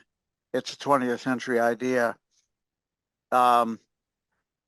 It is the time that it takes Saturn to go from transiting the ascendant to transiting the IC. And I do mean IC, not squaring the ascendant. In other words, the regular IC. And because that quadrant is intensely personal, the theory is that it's not a great time to try to launch a brand new colossal enterprise. It doesn't, at its worst, it's a period in which one fairly systematically fails. But it isn't necessarily a forecast of doom. It's more like it, because what it's seems to be its function is that you pay attention to getting your personal act in gear and do the best you can with your career. It doesn't mean the career is going to fail, but if you concentrate on the career, it might very well do so. Yeah. So, as opposed to Saturn on the midheaven, which could be which is which means you can fail if you don't do it right. We also have Joy Usher with us, and she's got a question about term lords. So why don't you unmute yourself, Joy, and throw your question at us? What do you do with them? Which terms do you use? Go ahead. Yeah, absolutely, Rob. Hi, Rob. Hi, Deb. Hi. Love being here. Love listening to you. Could do it all day. We're getting up at 5:30 in the morning. Can you go till 5:30 tonight, please? So, Where the hell are you for 5:30 in the morning? Are you somewhere on the Pacific? Adelaide, Oh, okay. Adelaide, She's Australia. down under. Yeah, we're actually closer to New Zealand than we are to Britain here, but not Australia. As you should be. But thank you for doing that. That's a major. I think I've met you, haven't you? Your name sounds familiar. Yeah. Because I've been to Several NZ, times. as they call it, several times. Yeah, several One of my times, favorite yeah. places on the planet, by the way, even better than Australia. It's a little common. But Joy is from Australia. Either one. Okay. I actually wouldn't mind living in either one rather than this demented country, which is seriously going nuts at the moment. Go ahead, your question. Okay, thank you, Rob. Hopefully my accent won't be a problem. No. Okay, do you use the Egyptian terms first of all? Do you recommend that over Ptolemy's Yes. terms? You'll never guess who got me to use Egyptian terms. And I don't know if you use them still or not. Deborah did a research project on the terms and discovered that there is no standard definition of the Ptolemaic terms. Okay. Sources vary humongously. The Egyptian terms are invariably stated to being, if not absolutely identical, close to being absolutely identical. Close, yeah. There are some places where you can. Therefore, I recommend the Egyptian terms. When everybody agrees on something, it's more likely to be a good starting point than when nobody disagrees on something. Nobody agrees. But I have to say, that for nearly 2,000 years, everybody agreed to use the Ptolemaic terms. Yeah, but they all used different ones. That was the problem. Yeah, that's true. Yeah. That's true. So yes, I do in fact use Egyptian terms. The best reason is the one that you yourself discovered, Deborah, is there's agreement. Well, I use the Ptolemaic terms. The reason I use the Ptolemaic terms is the same reason I use the Regiomontanus house system. It was what I learned from William Lilly. I claimed it as a system. It works for me. I don't mess about with it. Yeah, but then afterwards, everybody rediscovered the Egyptian terms and now everybody uses those and it makes a lot more sense, I have to say. It's your fault, damn it. Well, no, I mean, they're already popular before I was looking but at you're right. the Most of the medieval and early modern people who, if they use terms at all, use the Ptolemaic because Ptolemy was a big authority. But unfortunately, the situation is corrupted by two factors, which you pointed out in your presentation at the Warburg several years ago. That was a masterpiece of work, by the way.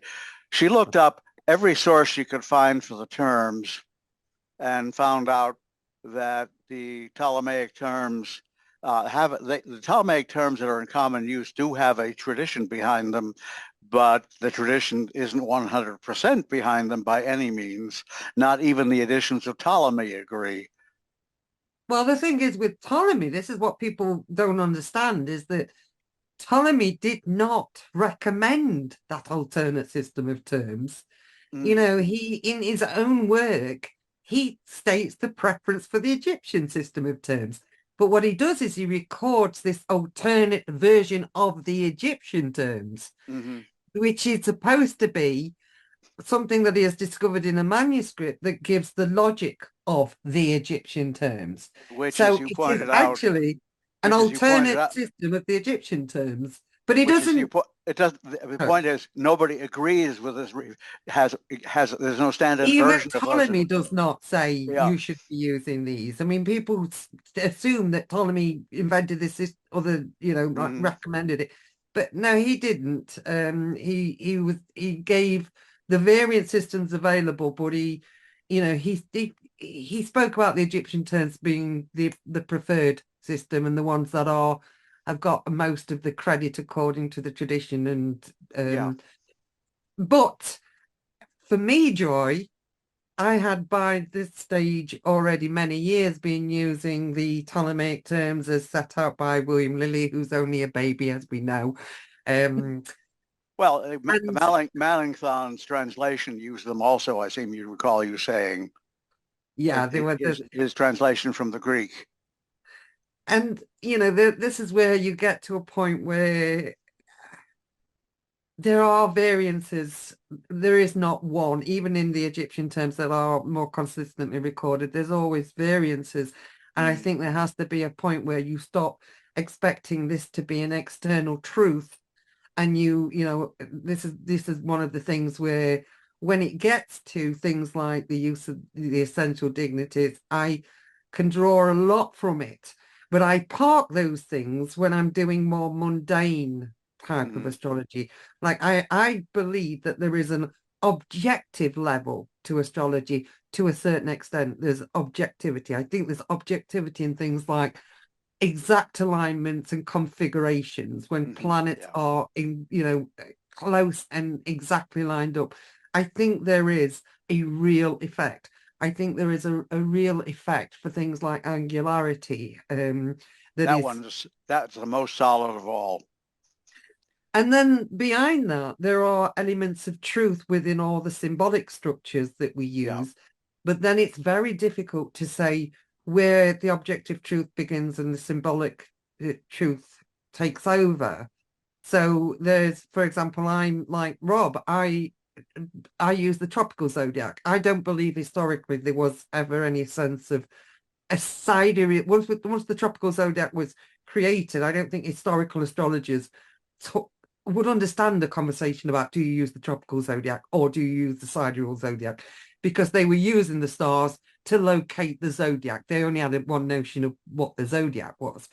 But I couldn't say that my truth on, you know, on the use of the zodiac is any different from a sidereal astrologer's use of the sidereal zodiac. You know, but there's a level at which it all becomes, you know, the way that they use it is right for them.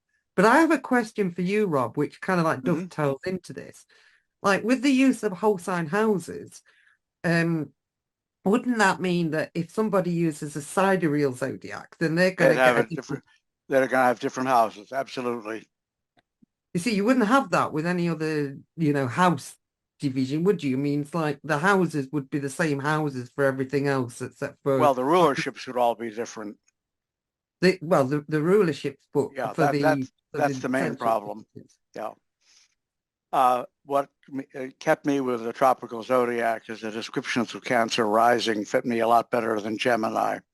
I can't relate to the sidereal, but then other people have done my chart in sidereal and forced it on me, just like you forced my natal chart on me in whole sign houses, Joy, if I remember many years ago when I was visiting Australia. You forced me to be a recipient, and you know, it all makes sense when you see the whole thing put together through the lens that the astrologer is working with.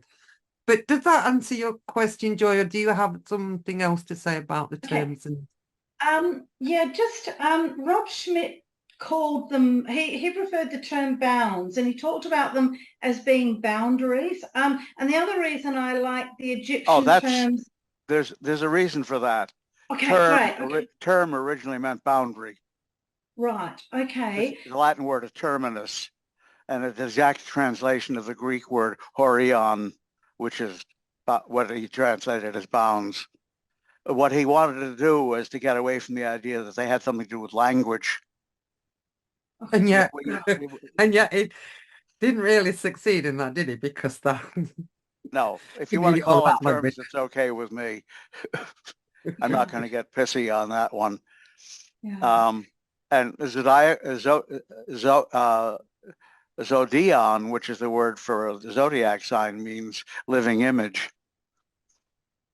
But the idea about terms being bounded, from my understanding of it, is that this is the first essential dignity, which is contained within a space. I mean, you've got the decans, which is, of course, a partition of the sign, but your exaltation will apply to the whole sign, rulership, and your triplicity rule of the whole sign. But within the terms, it's like there's areas of bounded areas of dignity.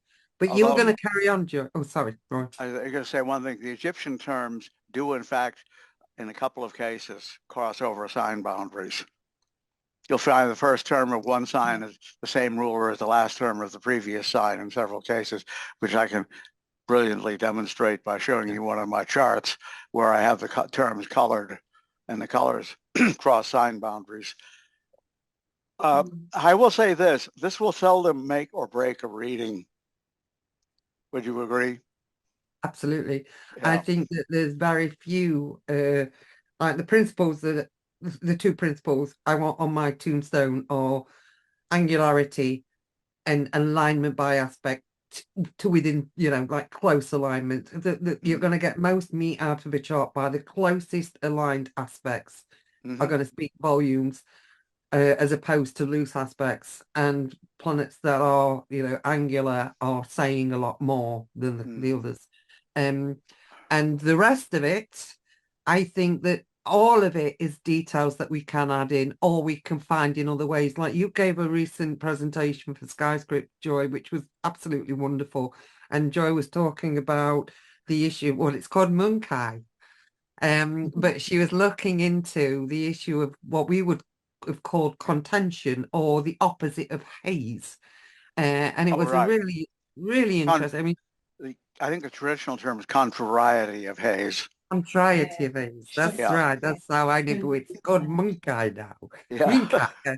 I like that, but I mean, I'm just giving you the usual English translation of it. Yeah. When a planet is debilitated in every respect. Yeah.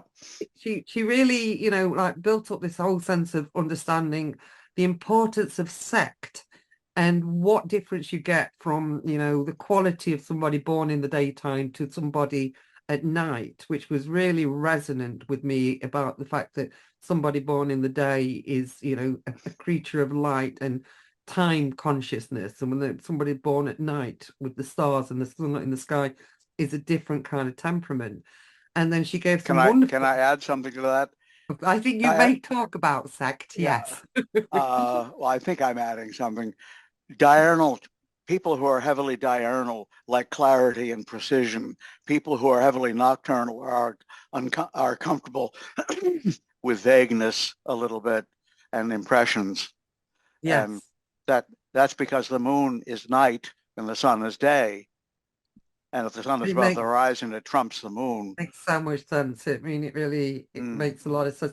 And then Joy was going on, to explain about the issues that can come up through contrariety. And we mentioned within this the fact that Schooner, in his scoring table, where, you add 5 points for being in sign of dignity, and Schooner has a scoring table that is more expansive than William Lilly's, and he includes contrariety, whatever you just said, contrariety of haze is a negative in his scoring table. And, you know, the way that I see it is that everything is a configuration. You could see that, you could take it out and you will not lose your reading.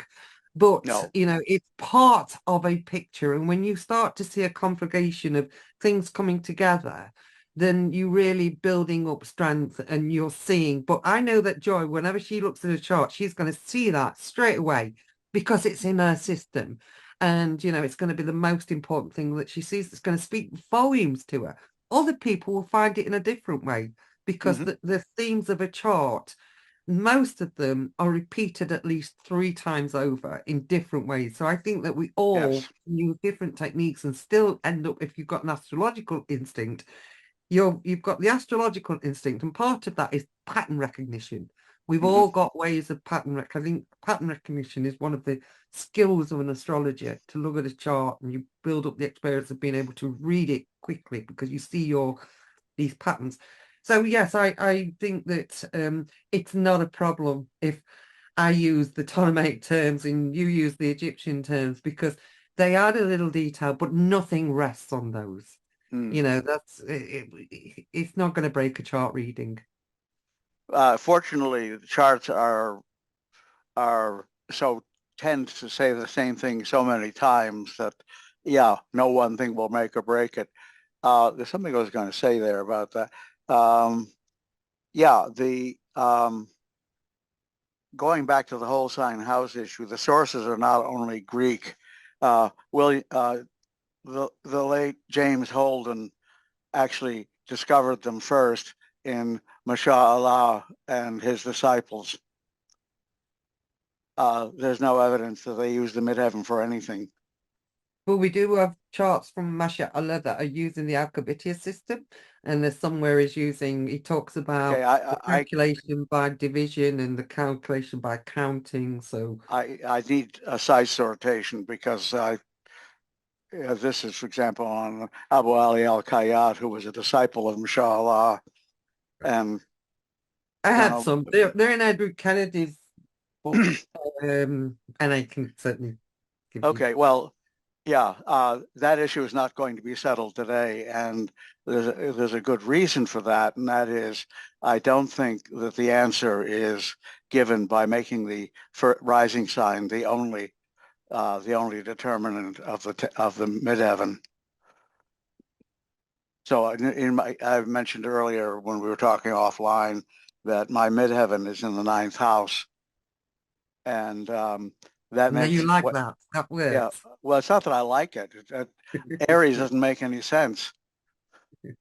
So that would, for me, be a contraindication for whole sign houses if I only use them from the ascendant. But what I do is I consider the sign of the midheaven to have potentially 2 meanings. If the sign on the midheaven isn't the 10th sign, it indicates both its ascendant relationship and like I have a 9th ascendant house midheaven, and then it also has an 11th, it has a 10th house flavor because it is the midheaven. And so I do something 9th house for a living. And then on top of that, Jupiter, its ruler, because I don't use the modern rulerships, is in the 1st house, which means I'm self-employed, and that I have been a teacher and an educator. You don't get that you don't get that by any other means, because I wouldn't be 9th house does not signify employment. So this is where I would say that you probably would, because I think that I could read your chart in a different house system and still make it make perfect sense. And this is where I've said that it's been done to me. Like, I don't use the sidereal zodiac, but some people have, used the sidereal zodiac, and as an entirety, they've got me, but nothing works quite the same. Everything is a little different. I don't relate to not having a Taurus. Yeah, sorry. I don't relate to that. But then, it's like they put my son in Aries, and I think, no, I'm not a sun Aries. And then I think, well, actually, I've got Mars in Aries tropically, so okay, I can relate to that. And one way or another, everything kind of fits in a different except way. I would say you don't act like a Mars in What house is Mars in? Mars is in Tropically? 10th house. Okay, but what sign is it in? Aries. Aries. Okay, so it's dignified. And it wouldn't be in the sidereal zodiac. Okay. Yeah, they're not going to take away Yeah. my digits. Okay.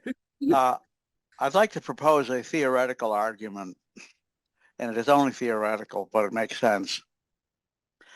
My primary objection to the sidereal zodiac is that while there are stars really out there, the constellations aren't. There's no sidereal cycle associated with the Earth. There is, however, a tropical cycle associated with the Earth that's called the seasons. And it's the second most powerful cycle the Earth has after the day-night cycle. I'd like to add to that two Mm-hmm. thoughts. One agrees and another disagrees because I do think that the constellations are real. As constellations, yes, they're unequal. Correct. Yeah. And I love to, I like the use of the stars, and I like to bring them through into the system because, I as think stars. Yeah, You don't give a whole delineation of the constellation of Taurus as being one chunk of coherent space, do you? No. Okay. My issue with why I say that this division of the tropical and sidereal is a modern astrology problem. It's not. Historical astrologers did not have this because because they coincided in its beginning. Well, at the beginning, they and then for 1,000 years, they knew that the zodiacs were shifting, but it wasn't a problem to them. I mean, they just knew that the zodiac began with a cycle. And I've seen lots of people make the argument that the Arabian astrologers and people like Masha Allah were using a sidereal zodiac. But when you look at the work and the charts that they were using, in Arabian astrology, almost everything was centered on the ingress chart, and the ingress chart was cast for when the sun returned to the first degree of Aries, and that was in nearly all of the Arabian astrology techniques. Total agreement. And so they were using, but people say they were using a sidereal zodiac because the techniques for identifying it relied on placing it amongst the stars. They didn't have computer programs on a computer screen in front of them telling them where the zodiac was. They had to go out in the sky and know where the zodiac was. And so they placed it amongst the stars, and the starting point would move. And that doesn't constitute a replacement of the tropical zodiac. That is a way of locating it. Now, I think that it's in our day and age that we've got this dilemma about the zodiacs, but and so for me, I don't think there was historically, for most of the history of astrology, any sense of there was a zodiac. The zodiac was the 12 sign equal division that started with the Aries ingress, Aries point. I don't know. Well, yes, you are aware of it. Actually, you've read the book. I can't remember the name of the author, or somebody we both know. A friend of Dorian's also. She cited Huber's work, where, having absolutely no knowledge whatsoever of astrology, he determined that the Babylonian zodiac had Aldebaran at 15 degrees of sidereal Taurus within 1 minute of the fiducial that Cyril Fagan rediscovered in the 20th century. So there is some historical reality to a sidereal zodiac. The question is there an astrological reality? And in this one respect, I think there is. When stars change signs, that's significant. That I'm sure is true, but I don't. Yeah, I agree. I can't use the sidereal zodiac. I have Gemini rising, which is absurd. I mean, look at my physical type. I have Jupiter rising too, which doesn't help in Cancer, tropically. I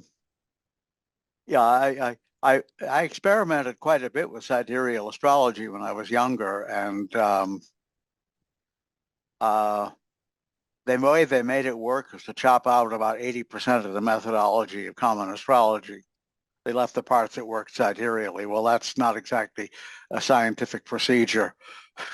What I would say is that I know some excellent sidereal astrologers and actually some of the very best astrologers. Yeah, well, they started on your side of the pond.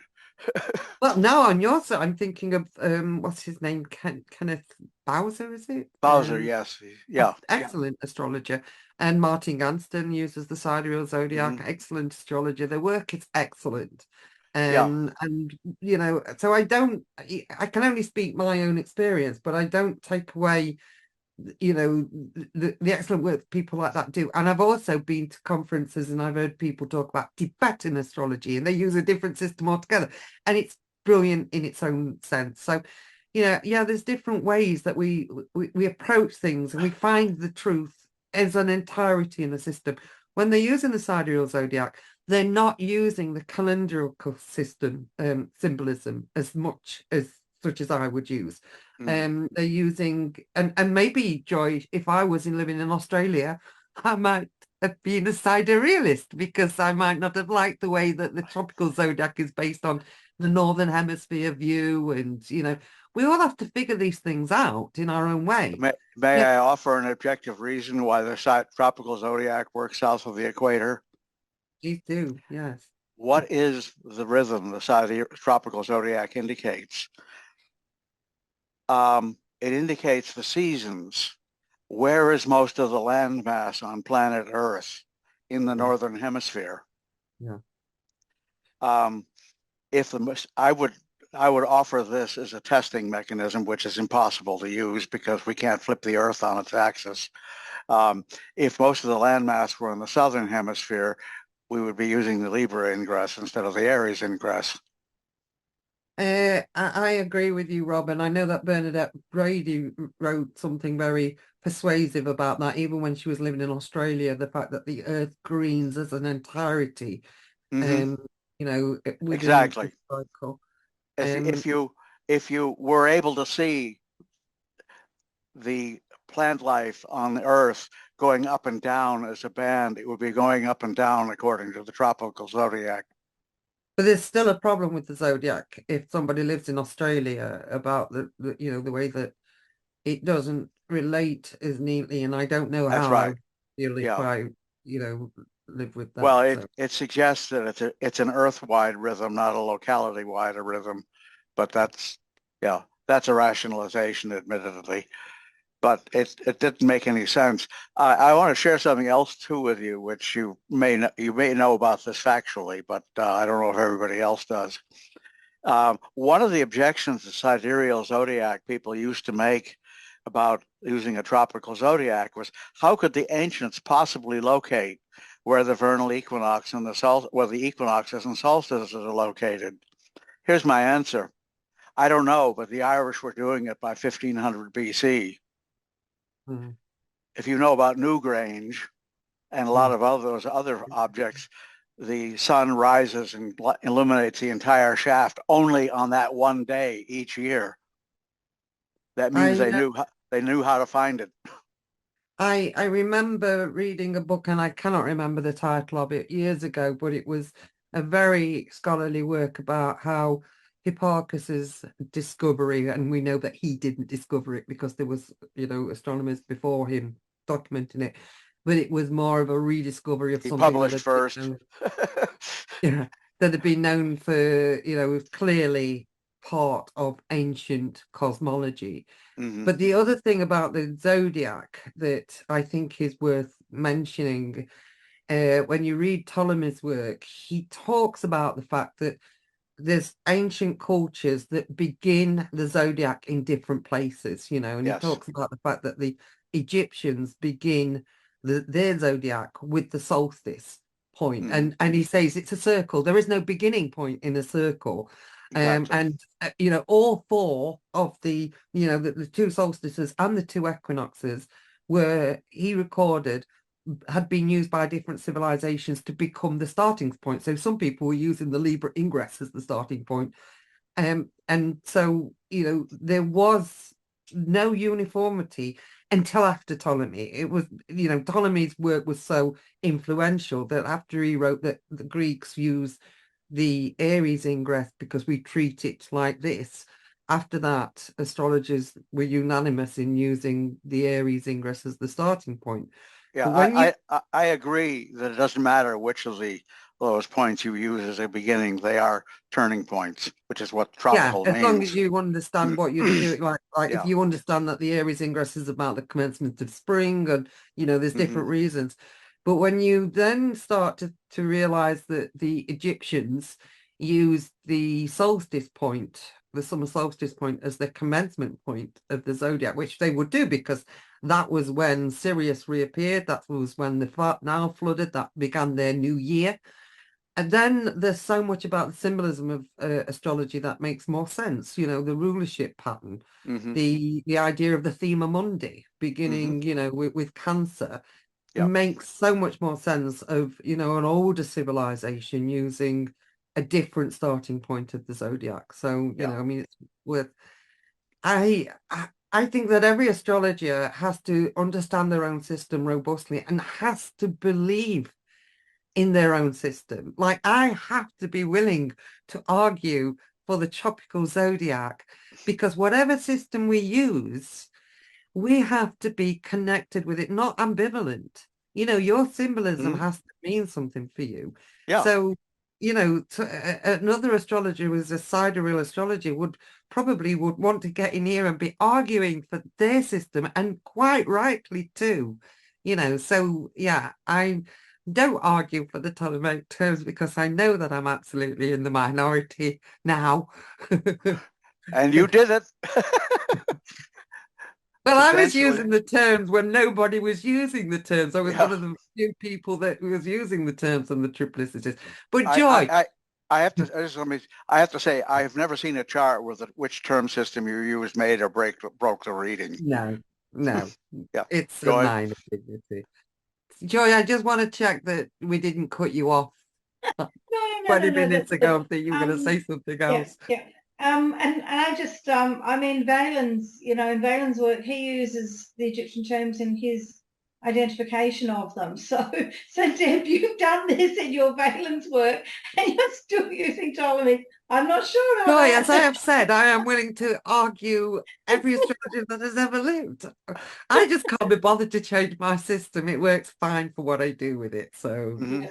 and the other thing is Sure. that, like in the STA horary course, I teach the Ptolemaic terms, and most of the other tutors use the Egyptian terms. I think everybody would like me to change, but I'm not going to change it. I started the course, and my point is, it doesn't hurt anybody to know to understand it, and then go Mhm. off and do whatever makes sense to you.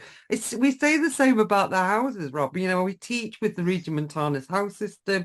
We say we're going to do this. We all get on board because we're going to be studying the historical charts that are drawn in the system, but you need to understand what you're doing, and then you choose for yourself. You choose Mhm. for yourself and you make it your own. And I can say I was very privileged some years ago when Rob came to one of my weekend seminars on horary, and I remember showing chart after chart. You were there, Rob. Mhm. Melanie Reinhardt was in the same room. You both had your laptops in front of you. Every time I put up a chart with Regiomontanus and, did my big reveal, you were saying, I got the same with whole sign. Everyone, I got to the same place. I used whole sign and I got the same answer. Melanie Reinhardt was sitting there doing the asteroids and putting in, Oh yeah. whatever file and saying, I used asteroids and I got the same answer. So, Yeah. The problem. Here's the central problem of astrology. It has to do with what is objective reality. Now, the sciences claim their virtue is they study only objective reality. Yeah, but that objective reality has been changing constantly over the last 2,000 years. And at the moment, we are, if you're not aware of this, in the middle of a major paradigm crisis in astrophysics. The Webb telescope has pretty well torpedoed the Big Bang, and it's still being held as something to be defended at all costs by a large percentage of the community. But frankly, there are fully developed galaxies that are too far away to exist according to the Big Bang Theory. So either the Webb telescope has some sort of really tragic flaw in its technology, which I'm not willing to grant, or the universe is at least twice as large as they thought it was, and now it's not clear that it has any end at all. That qualifies as a genuine scientific revolution. And it's also a revolution that the next generation of astrologers are going to have to get a handle on, because I remember when I was a young astrologer, people were saying, what would ever happen if somebody was born on the moon? You know, how would astrology work? And, you know, I thought this through then, you know, like every planet has to create its own system because it is so connected. Oh, to absolutely. Astrology, if it has any reality at all, is only on planet Earth. I mean, yeah, you'd have to make substantial adjustments. Yeah. We The got moon wouldn't be so bad. You just flip the moon and the sun when you're in business. No. Well, you can't use the tropical zodiac, I'm afraid. If you live on the moon, you'd have to go to something sideways. No, that's true. You have to use a nodal zodiac. We've got some other questions, Rob. Okay. This one is for you.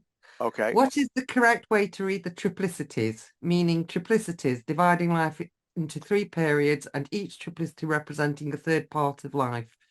Do you use the triplicities from the element on the sign of the house or from the element of the house cusp?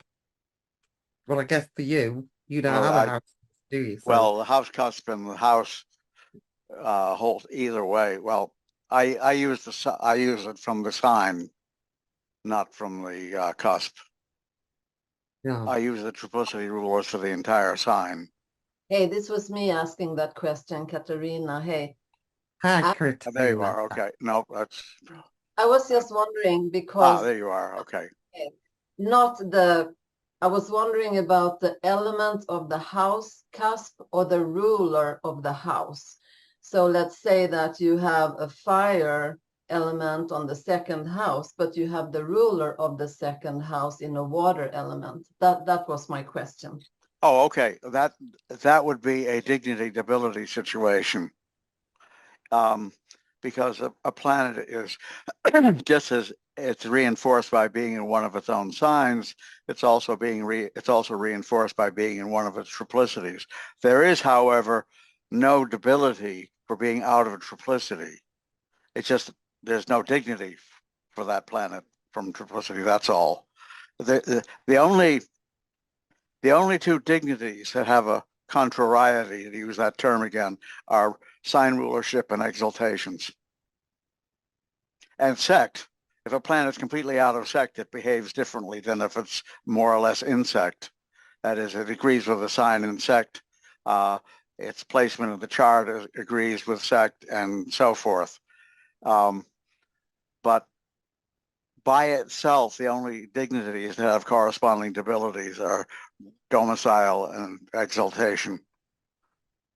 And that's pretty uniform throughout the tradition. Those are essential dignities anyway. The sect is an accidental dignity, which is a different can of worms altogether. What that means is the planet is not necessarily essentially screwed, if I may use some vulgar terminology. It's just not helped. But there's always it's not useful. I remember Lee Lehman making a point, which I make myself now copying, but she was talking about to a new group of students who were troubled by, you know, traditional astrology having very specific locations. And she made the point that actually traditional astrology is not as harsh as people think it is. If a planet is in the 8th house, you know, that's a badly placed planet by house.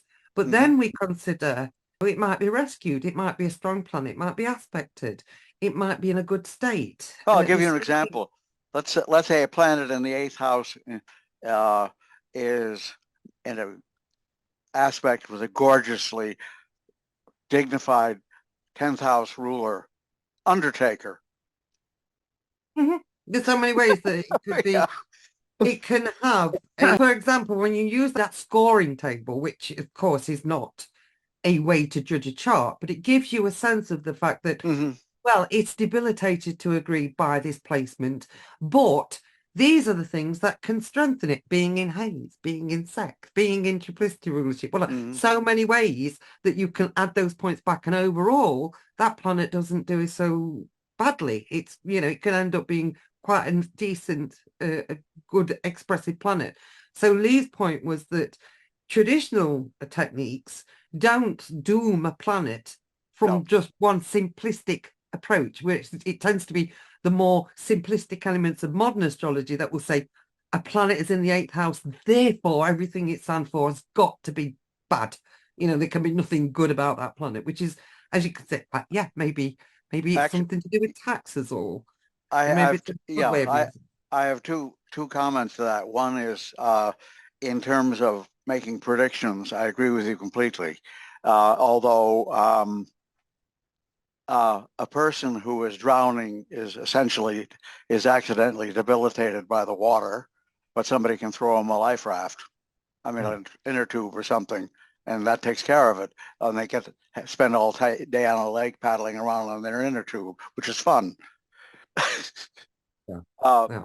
Yeah, but the more essential point I want to make, and I hold to this completely, is I am a Platonist in the Adi tradition, not the ancient one necessarily.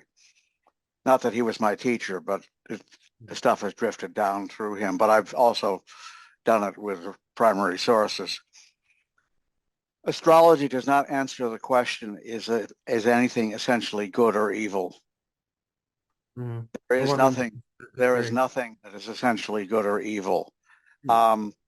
Anything can be redeemed. It's just some things redeem themselves very easily. Other things require real work. But that real work may be the gateway to your personal enlightenment. This is the point that I think that it is so, so important, Rob, and we all slip up on it. We all slip up on it in seeing a chart that is challenging or, stressed or extreme, and we assume that has got to be negative connotations. Now, in horary, of course, you can see this is a difficult situation that you're involved in, but when you transfer that thinking onto nativities, you cannot do it. I agree. You cannot, if you see somebody with a challenging chart, that means that person is doing things. In fact, all of the people with the easy charts are the people you won't be hearing of. Look at anybody famous or anybody that's done anything, they will have a challenging chart because, people that shake the ground do not come into the earth without something firing them, something. Everybody gets squeezed through an orifice that's too small at birth. That's it. But we do it. Joy, just the other day when you gave that, it was an excellent presentation. It was so fascinating. She talked about the chart of Elon Musk. And you looked at his chart, and I thought about this afterwards, Joy, because we looked at his chart and it was so worrying. It was so worrying. Of course, we as astrologers, we all see it. I think it was Mars opposing, there was something really, when you talked about it, we all got struck with dread about the fact that this man has got so much wealth and so much power and what he could do to the world. And we start to degenerate into talking about that being a bad chart. But of course, it isn't. But it was a worrying chart in the context of what we know about the unreliability of the man and the circumstances it was in. So that's where we sort of gather around and see, oh yeah, this is like with Donald Trump. When you see somebody with Mars rising, we have to not assume that this person is afflicted. This person is there to change things. This person, could be doing great things. I have to really own my biases, my political biases, and know that what I see is a problem for somebody else will see as a gift, a talent. But it does become worrying when you get somebody like that in an highly volatile situation, because as astrologers, we know that, petrol on fire does not do the world any good. But I once, not so long ago, I did this thing. Well, a couple of things I would say. First of all, years ago, I set myself up. I was so convinced that I could, read any chart, and astrology was so good at it that I had a very good friend, Sue Tui, who's no longer with us, but she was an excellent astrologer. And she had access to chart data of murders, victims, and murderers. And I wanted her to test me so that I could identify who was the murderers and who was the victims. I could not. It I was believe such it. a shock for me, but I Mhm. could not identify who was a victim and who was a perpetrator of crime. You could see Because, somebody that is going to yeah. have a shocking death or, involved in that kind of situation, but the same signatures of the person who perpetuates is the same signatures of the person who receives. More recently, I was listening to a podcast and it was on that Indian leader, Pakistani leader, with one of I'm sorry, I can't think of her name. Somebody put it in the chat box. The woman who was assassinated, she was blown up and she was the daughter of the previous leader who was assassinated, but she was very much, a fighter for democracy. Benazir Bhutto, thank you, Benazir Maria. Bhutto, yeah, Yeah. right. And I was listening to a podcast about her life and thinking what an amazing woman she was and so utterly brave. And I thought, I've got to look at her chart. And of course, when you look at her chart, what do you see? You see somebody who is destined to die a sudden brutal death by explosion because, you look at her chart and it's everywhere, just explosion. And I thought that's so weird because that's how she died. But it's more than that. It was her life. She was challenging, she was explosive, she was prepared to shake the world.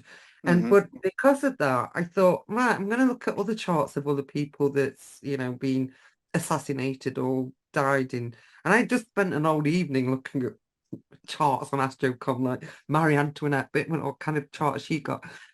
But what was, very clear when you start to do this is you can't tell the difference between the heroines and the people who have sacrificed and made the world a better place. And the people who, have shaken the world in more disturbing ways. You really cannot. You can just see energies, and we don't know how they're going to be used, but we can, as astrologers, try and advise and how to sail the tide of those energies. I don't think we can, that's my, Yeah, okay. you can't really tell until you see what kind of life situation the person's in. I will go to my favorite current example, which is Trump. His birth time is known, and he has Regulus rising conjunct the ascendant. That's a royal star. He also has Mars just ahead of it rising. The chart is a daytime chart. Mars is a nocturnal planet, and therefore it's out of dignity bisect. Bonatti states, remember this is a guy writing around 1300 AD, that a person with this placement will rise to great heights and then fall in disgrace. He could have overcome that, but he's not doing it. I agree. That's a great, I mean, it's so classic, isn't it? That we look at this and we see it playing it out with Trump. But a similar one, it was Queen Elizabeth II, who had sat on the midheaven, and Charles Carter, when she became queen, he predicted that she would abdicate. So there was always this theory that Queen Elizabeth II would abdicate. They didn't see that she got a Taurian son. There was no way she was going to abdicate. I mean, it was obvious to me. But the fact that she got Saturn on her midheaven traditionally means a fall from a high position or somebody who abdicates from a high position. And the other one who has it is Harry, who did, drop out Abdicate. But the Queen was so lived up to that Saturn. She was, for most of her life, she was criticized for being dowdy or not not modern in it. when she was young, she was old. You know, everybody didn't like her because she was old. But then when she got old, she grew into her age, and everybody loved her because she was just the archetypal old stoical woman who you could rely on. But the thing about the Queen was she never played with that Saturn. She Mhm. always owned it. She owned a Yes, sense of responsibility, of that's how it's control. done. That's If how she it's had been done. loose, if she had not been responsible, she would have fallen, but she held it. And If she'd actually tried to be a regnant queen, she would have failed. mhm, What yeah, she did was she became a symbolic queen, and she succeeded. yeah. And so And she she, had and problems she with had some a of her long family members, reign. So and she she had had a the long longest reign Saturnine ever. reign. Yeah. Yeah, that's a good example. Yes, the chart never dooms anyone. It's the response to the chart that dooms or causes success. So we got a question here from Yangi. Hi, Yangi. Out of curiosity, any comment on the decans? I see many of the people doing astrological magic and tarot bringing them up a lot. That's mainly where they're used. Um, it's the least potent essential dignity. Um, they are very old, although they're different from what they were originally. Now they're 1/3 of a sign. They were originally in the Egyptian system, asterisms in their own right, and they were sidereal. Um, Definitely sidereal because they actually looked to see what was rising in the east at night. That's how they kept time. Uh, so they were originally asterisms. So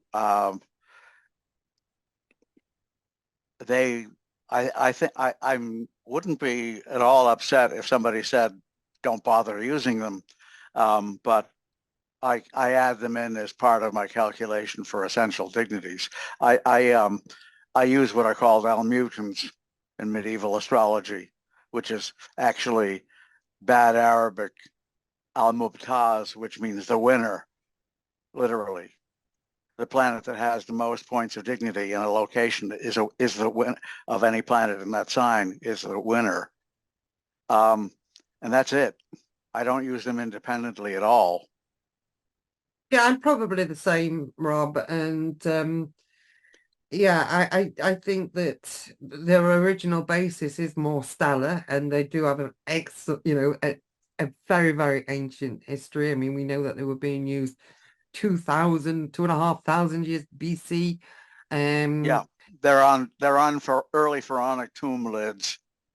And I think that if I was more into the use of astrology as a magical tool, then I'm sure I would make more of them. But I don't, I don't really do a lot of that sort of thing. So to I me, it's a little bit like when you've got the degree symbols, you can make a Yeah. lot of people that use degree symbols. But I one of the things that I teach new students when they come on the STA Horary course is, first of all, take out a lot of stuff, take out and strengthen the core stuff. Like have less stuff in your technique, but do more with it, and then bring in the other bits. And they can refine, they can add a little bit more. So the Decans would do that for me. Antiskia would do that for me using parts. I get more excited by the alignments of fixed stars. Yeah. And especially with the nodal, for example, or what you were saying about a star when it changes signs. At the moment, I'm very interested in the fixed star sheet because, it's on the end degree of the zodiac now. And yeah, we'll be having Saturn, coming up to it and different things.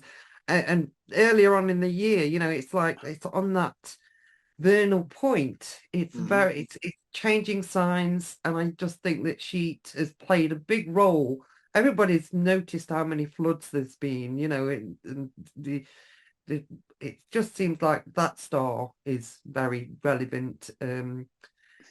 Yeah, so Yeah. stars mean a lot By the to me. way, Regulus just did a few years ago. It went from Leo to Virgo. What is it, Libra or Virgo now? I've forgotten. Yeah, But it's it's not in Leo Virgo. anymore. That's for sure. Yeah, Yeah, it entered Virgo. Yes, because it was most of my life in the last couple of degrees of Leo. So because it's an early Leo sidereally. Yeah. We've got a question from Chris King. He says, on the topic of terms, can you talk a bit about the predictive technique of directing by the terms? Have you ever given it a whirl? If so, what did you think of it?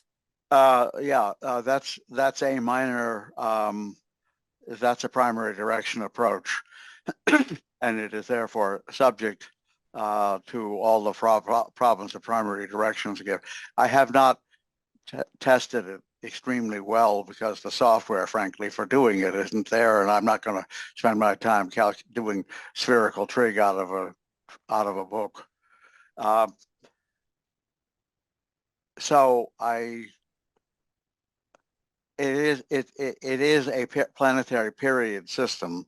The ruler of the midheaven. Somebody just rang. The ruler of the directed ascendant by term was considered to be a ruler of a period of time until it directed out of that term. I think that's algebra tar, but I'm not sure what it's called. No, I haven't experimented with it. I haven't experimented with primary directions much at all, frankly, because every time I've tried, I felt that I wasted a great deal of time doing it.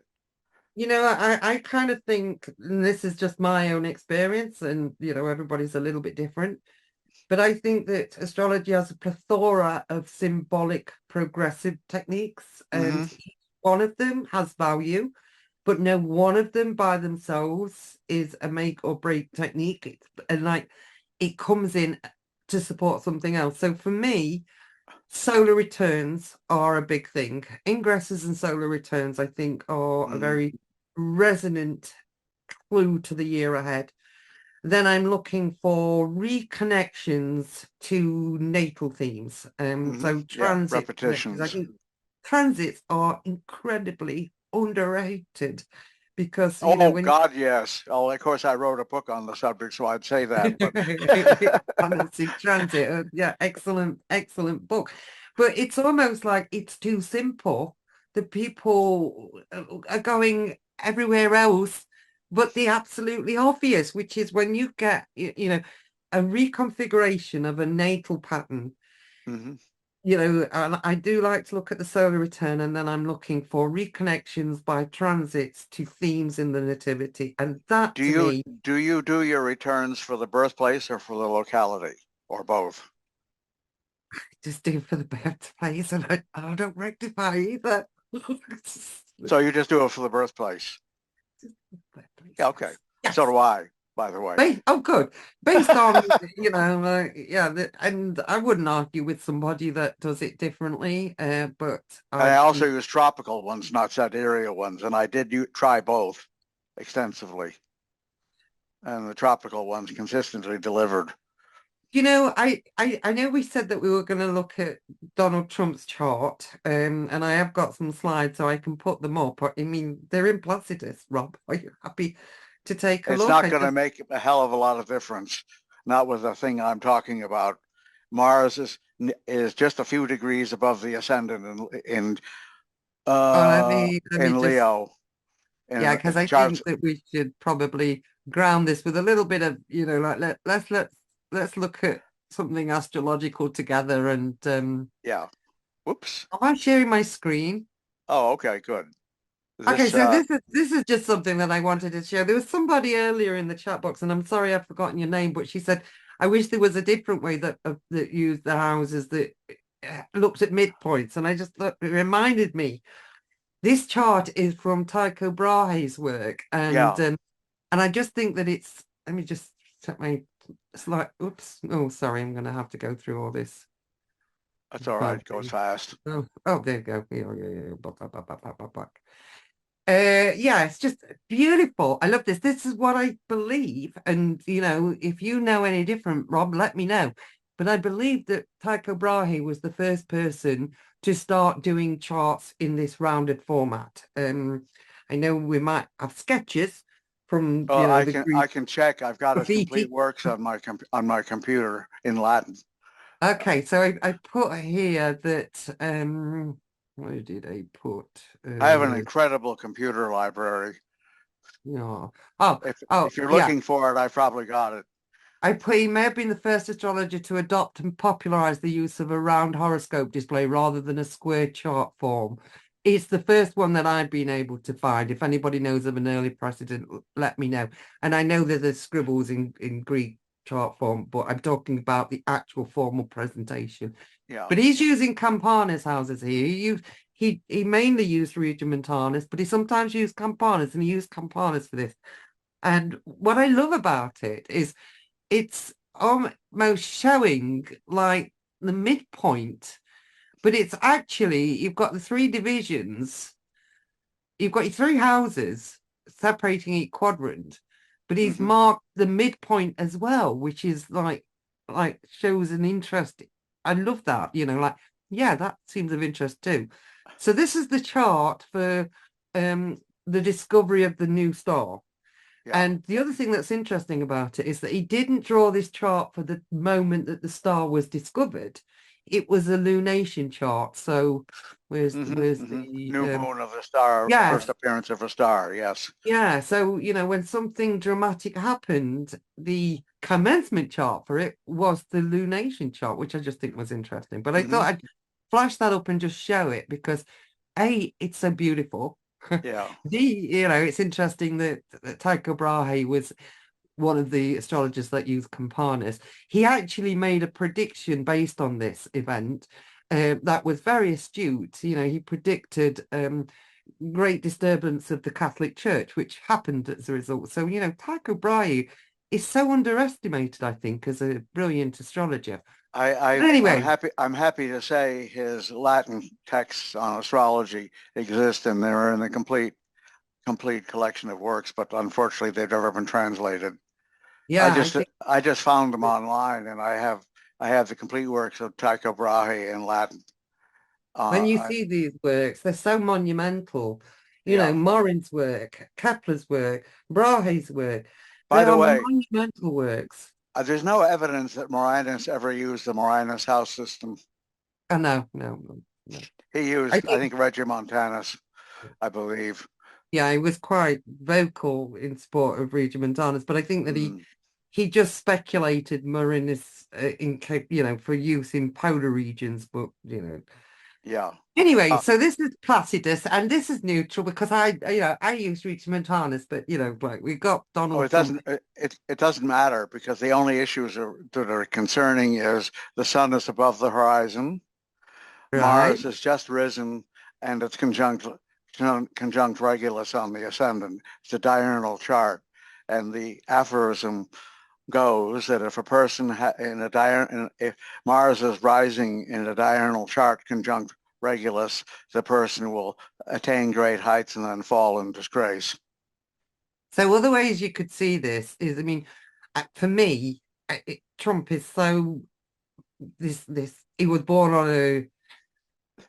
on a lunar eclipse. Yeah, he was born on a lunar eclipse, and then he's got Uranus in line with that. So to me, that is saying something significant. And the lunar eclipse doesn't help. He's very sensitive to eclipse cycles. Yeah, I would not condemn him to his fate regardless. The problem is he's manifesting the energies intentionally in the worst possible way. That's guaranteed. I would also see that the sun, which is, using the moon, I would see that as the 12th house ruler. So to me, that would have some relevance there. But Algol on his midheaven, and then Venus, which rules the midheaven, is, well, I don't know. It's not even. It's a chart that would require a high degree of spiritual awareness to transcend, and he doesn't have it. I think I can say that with conviction. So for next year, this is his solar return for next year, which, the way that I would see this is Saturn is within 5 degrees of the midheaven. So, that's a downfall. He's got Pluto on the 8th house, which isn't great, but the sun is in the 12th house. That's going to be the case any way you want to put it, it's in the 12th house. Yeah. Yeah. And then when if we put them together to look at his Uranus for the solar return is bang on his midheaven. Yeah, So angular planets on solar returns are huge. That's one of the things. The siderealists made that point, but they made it in the wrong. Well, actually, it doesn't matter. It would be on the midheaven regardless because the relative positions are the same. But they were very, very big on that and ended up squaring the natal Mars approximately. you And see, conjunct I'm going to Algol. confess that I am not a Trump fan. And I have been looking at him having this Uranus on his midheaven, when he's in spring, when his court cases start, and then it's in his solar return, and thinking, ha ha ha, you've got Uranus on your midheaven. And then I realized, hang on a minute, that's the degree of my sun. Why am I laughing? It's like, to see these things and Well, think, I wouldn't become a U.S. citizen anytime soon. In fact, well, we've also got Saturn. if he gets reelected, I want to be in one of two conditions: dead or not in the United States. I've I'll heard take either so many. one. Well, let's have a look. There is a chart. Here is the ingress for next year. Now, I recently did some work.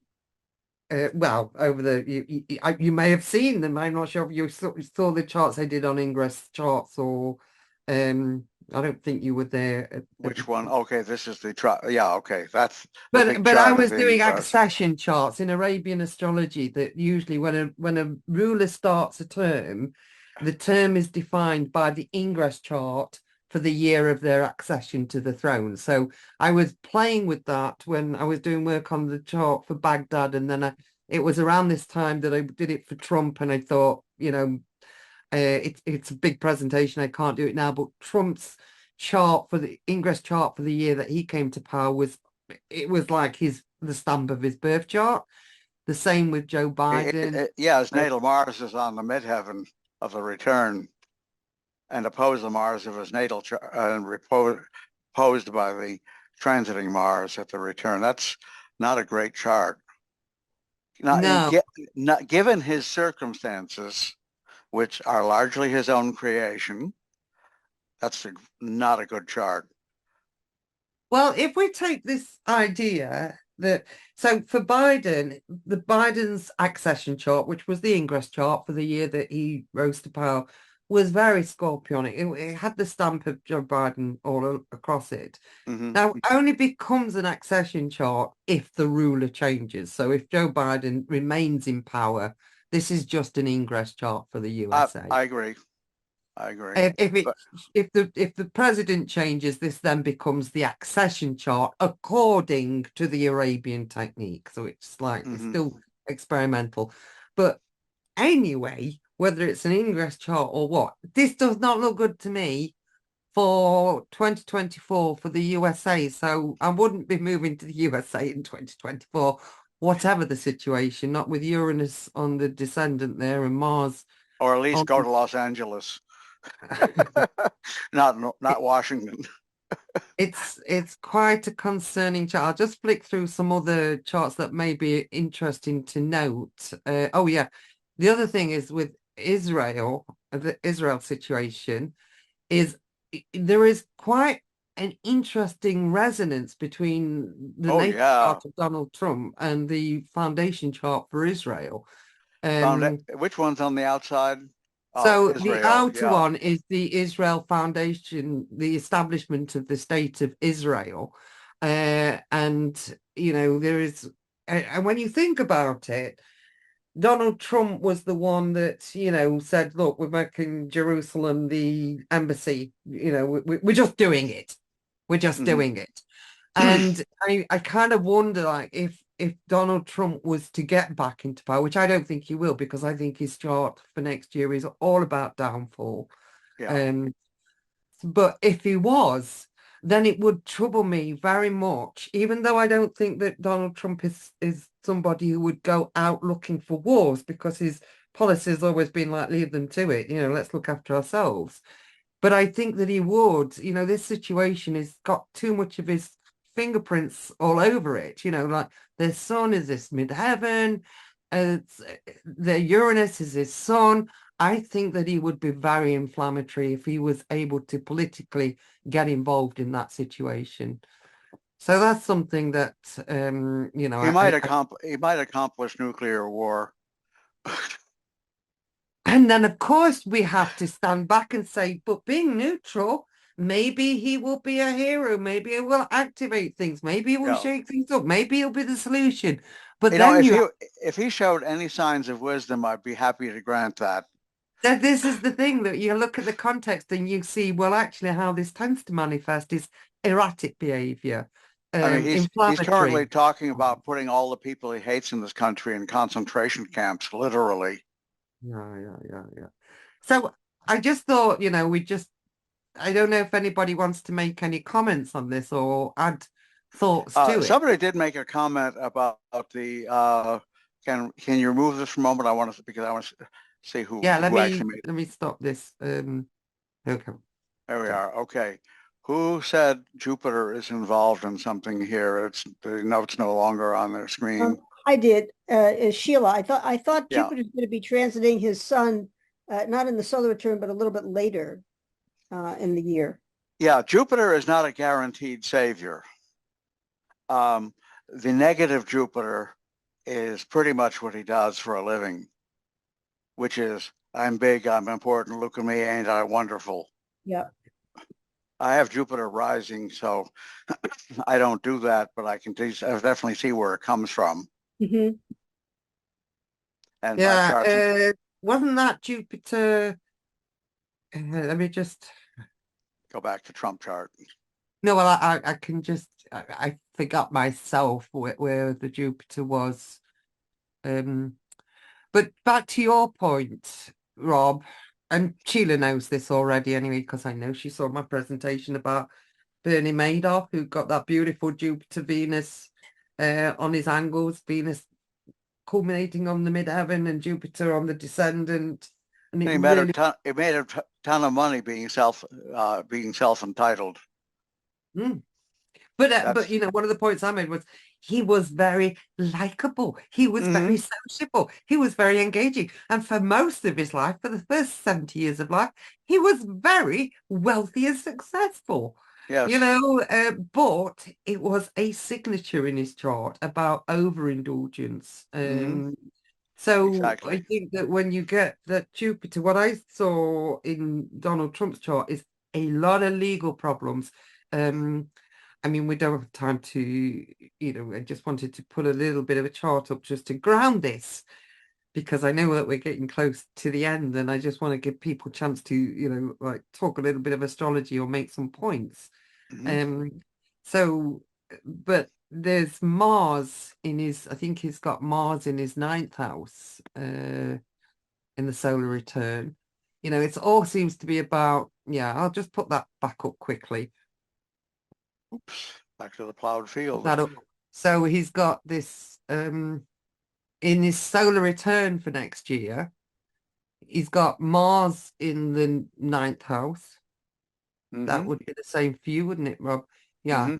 Uranus on the midheaven. Actually, no. If Leo rising is correct in whole sign houses, that's the 10th house Mars. Okay.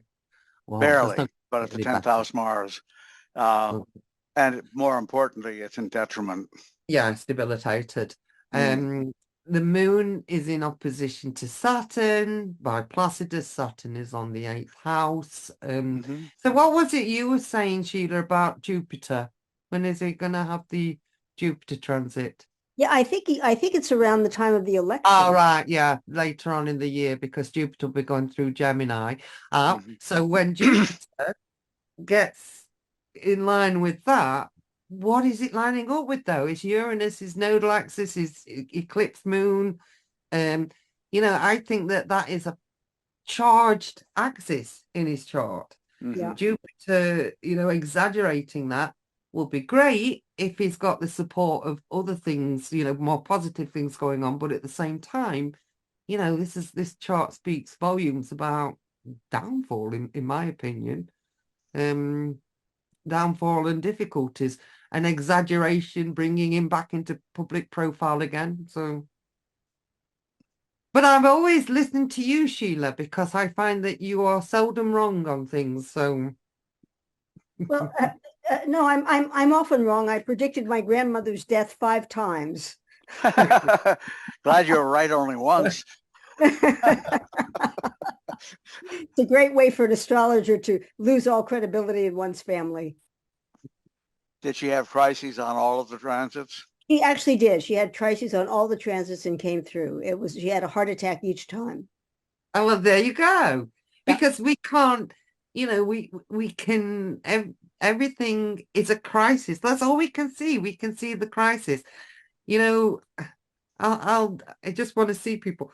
I successfully predicted very exactly the time of my father-in-law's death. And that's not something I glibly do, but when somebody's got Alzheimer's and Parkinson's and many other things that require a lot of care long That's a term. plausible prediction under those circumstances. Yes, and also Prince Philip, it's like absolutely guaranteed you could do it to the week. I didn't bother going any closer than that to my father-in-law to the day, because within the context of somebody that had got no bounce left from another crisis, it is so easy. But we got to be careful about assuming that we can see when the difference between a true endpoint and a crisis point. Yeah, I'd like to share with you all the definition I give of crisis. The word actually means in Greek judgment. Krisis is pronounced Krisis. And it's also the same root as critical, if you're making a judgment. A crisis is a time when the past has a minimum hold on the present and the present has a maximum hold on the future. Yeah. That's all. It's a turning point. Yeah. Yeah. Lena's made the comment that Mandela passed under a Jupiter transit. She's seen it many times, or seen it a few times, and so have I. My father passed under a Jupiter transit.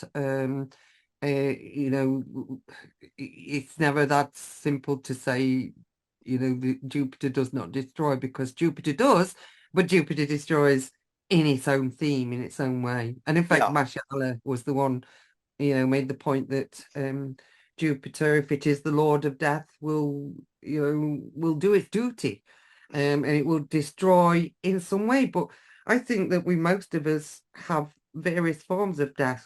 We get little chips, and we have crisis points, and like Rob's saying, it's very difficult to know whether crisis point is a death point. And traditionally, what they would do is look at a chart and see if there was any rescue to support at that time of crisis. So if somebody was going through a difficult or a destructive transit or a destructive progression, if there was indication in the chart that there was a mediation from perhaps a benefic planet that's coming in to follow it up or to surround it, then you would judge that, there's a crisis period there now, but it doesn't get worse. So if they can get through this, they're going to be up again.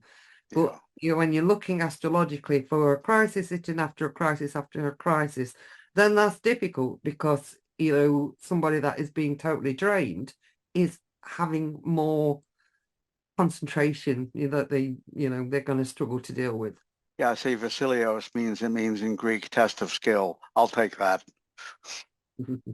Yeah, it's a turning point.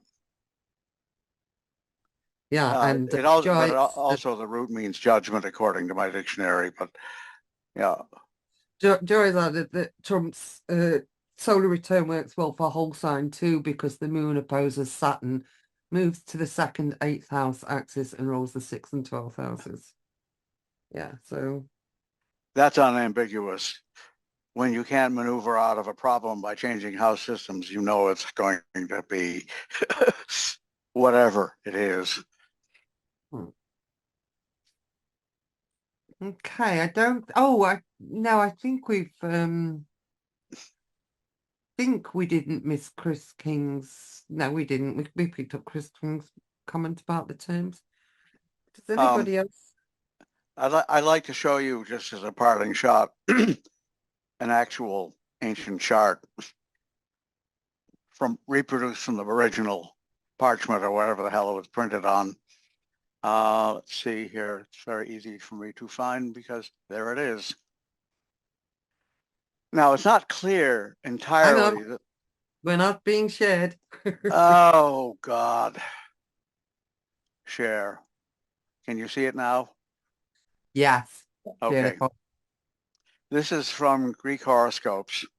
I think it's the oldest surviving drawing of a chart. Charts are recorded tabularly, but this is, it's written in Greek. And I have to say, it's not quite your standard Greek alphabet, but I was able to reconstruct it. Over here we have Selene, which is the moon, horoscopos abbreviated. That's the ascendant, and it marks its sign as being number 1 in the whole sign house system. And that's Taurus, which is Taurus. The midheaven contains, that's an abbreviation of the word for midheaven, which I think is Mesarania, but I'm not sure. And the underneath it is the what is that? Squaring Taurus is Aquarius. That's not Aquarius. I bet Basilius will know what it is. Yes, it is Aquarius. It is Aquarius. Okay. Yeah. Okay. Oh, that's right. Yeah. Okay. It has an unacknowledged breathing mark in front of it. Yeah. So we have the midheaven in Aquarius and moon rising in Taurus. Those are not in square, but all we have here are the signs of the zodiac in which the planet is located. So this is not a decisive win for anybody. Krios, which is of course Aries, Ichthyos, which is the fish, and just in case we'll get that right, we simply go over here. Come on, and there we have the Greek names of the signs. Aquarius. Where's Aquarius? Aquarius. Yeah, there was an unwritten breathing mark. Aspiration. Idrachos, I would pronounce it from my understanding of classical Greek, or Idrachos, possibly accent on the O because of the accent mark there. And that means water carrier. There's the English. There's a translation of the English into English alphabet or Latin alphabet. So that chart could be a whole sign house chart, but I don't know that it is. All I know is they've recorded the sign of the midheaven and the sign of the ascendant. And typically you don't have Taurus rising throughout the whole of Aquarius being on the midheaven. But if it's late Aquarius, you might. Okay. Okay. Oh. I agree with you, Rob. It could be, but we don't know. No. It could be somebody's scrappy piece of paper where they just don't know. But you know what? So what is a win for us all? That we keep looking, we keep the what you did and Project Hindsight did was, get a whole movement of astrologers turned on to investigating the history and the ancient sources. And we just mustn't think it's done. No, it sure as hell isn't. Flowing. Nor is any current that's come out of it the only current that's valid. And that's without my parting doubt, shot. Yeah. Without doubt. I mean, people should take off the table the idea that people are whole sign denying or suggesting that astrologers did not just do this, because especially if they're in the regions where the ecliptic circle is more aligned with the equator, very often, you had the better match of the house systems and signs anyway. I mean, my argument is that I think they come from a different conceptual viewpoint, but that's my argument. And like you, I believe that there could be things, in the sources yet to be discovered. And it's just great that people are doing this kind of work. So we've got to keep, keep the interest in the historical charts, keep exploring them. The really good news is these texts are being edited and translated still by academics. Yeah. I have a modest example here. This is the complete Al-Kabishus in Arabic and English. Yeah. It's published by the Warburg Institute, our friends in London. Yep. The Introduction to Astrology. And for those of you who can read Arabic, there's the Arabic on one side and English on the other. This is continuing to happen. And thanks to a lot of friendly people at the Warburg, it's going to continue indefinitely. It is wonderful that there's so many academics and scholarly people getting involved. But, it's also wonderful, Rob, that I have to say that it's pretty amazing the legacy that you've left and that you're still here having this kind of, this is ours. How old are you now, if you don't mind me asking, Rob? On December 5th, I'll be 81. I mean, it's just, and really do I feel it? The answer is you bet. You've heard me coughing occasionally. That's not a cold. Yeah, it's brain damage. But I'm not dying. Well, we're all dying, but you know what I mean. I'm not terminal yet. Basilius has said, that's the point. Never stop digging. There are always gems. And I just hope that Basilius, who, is Greek, has got a role to play. Well, he certainly got an edge on most of us. The difference between classical and modern Greek is observable, but it's not, shall we say, as bad as Latin and Spanish.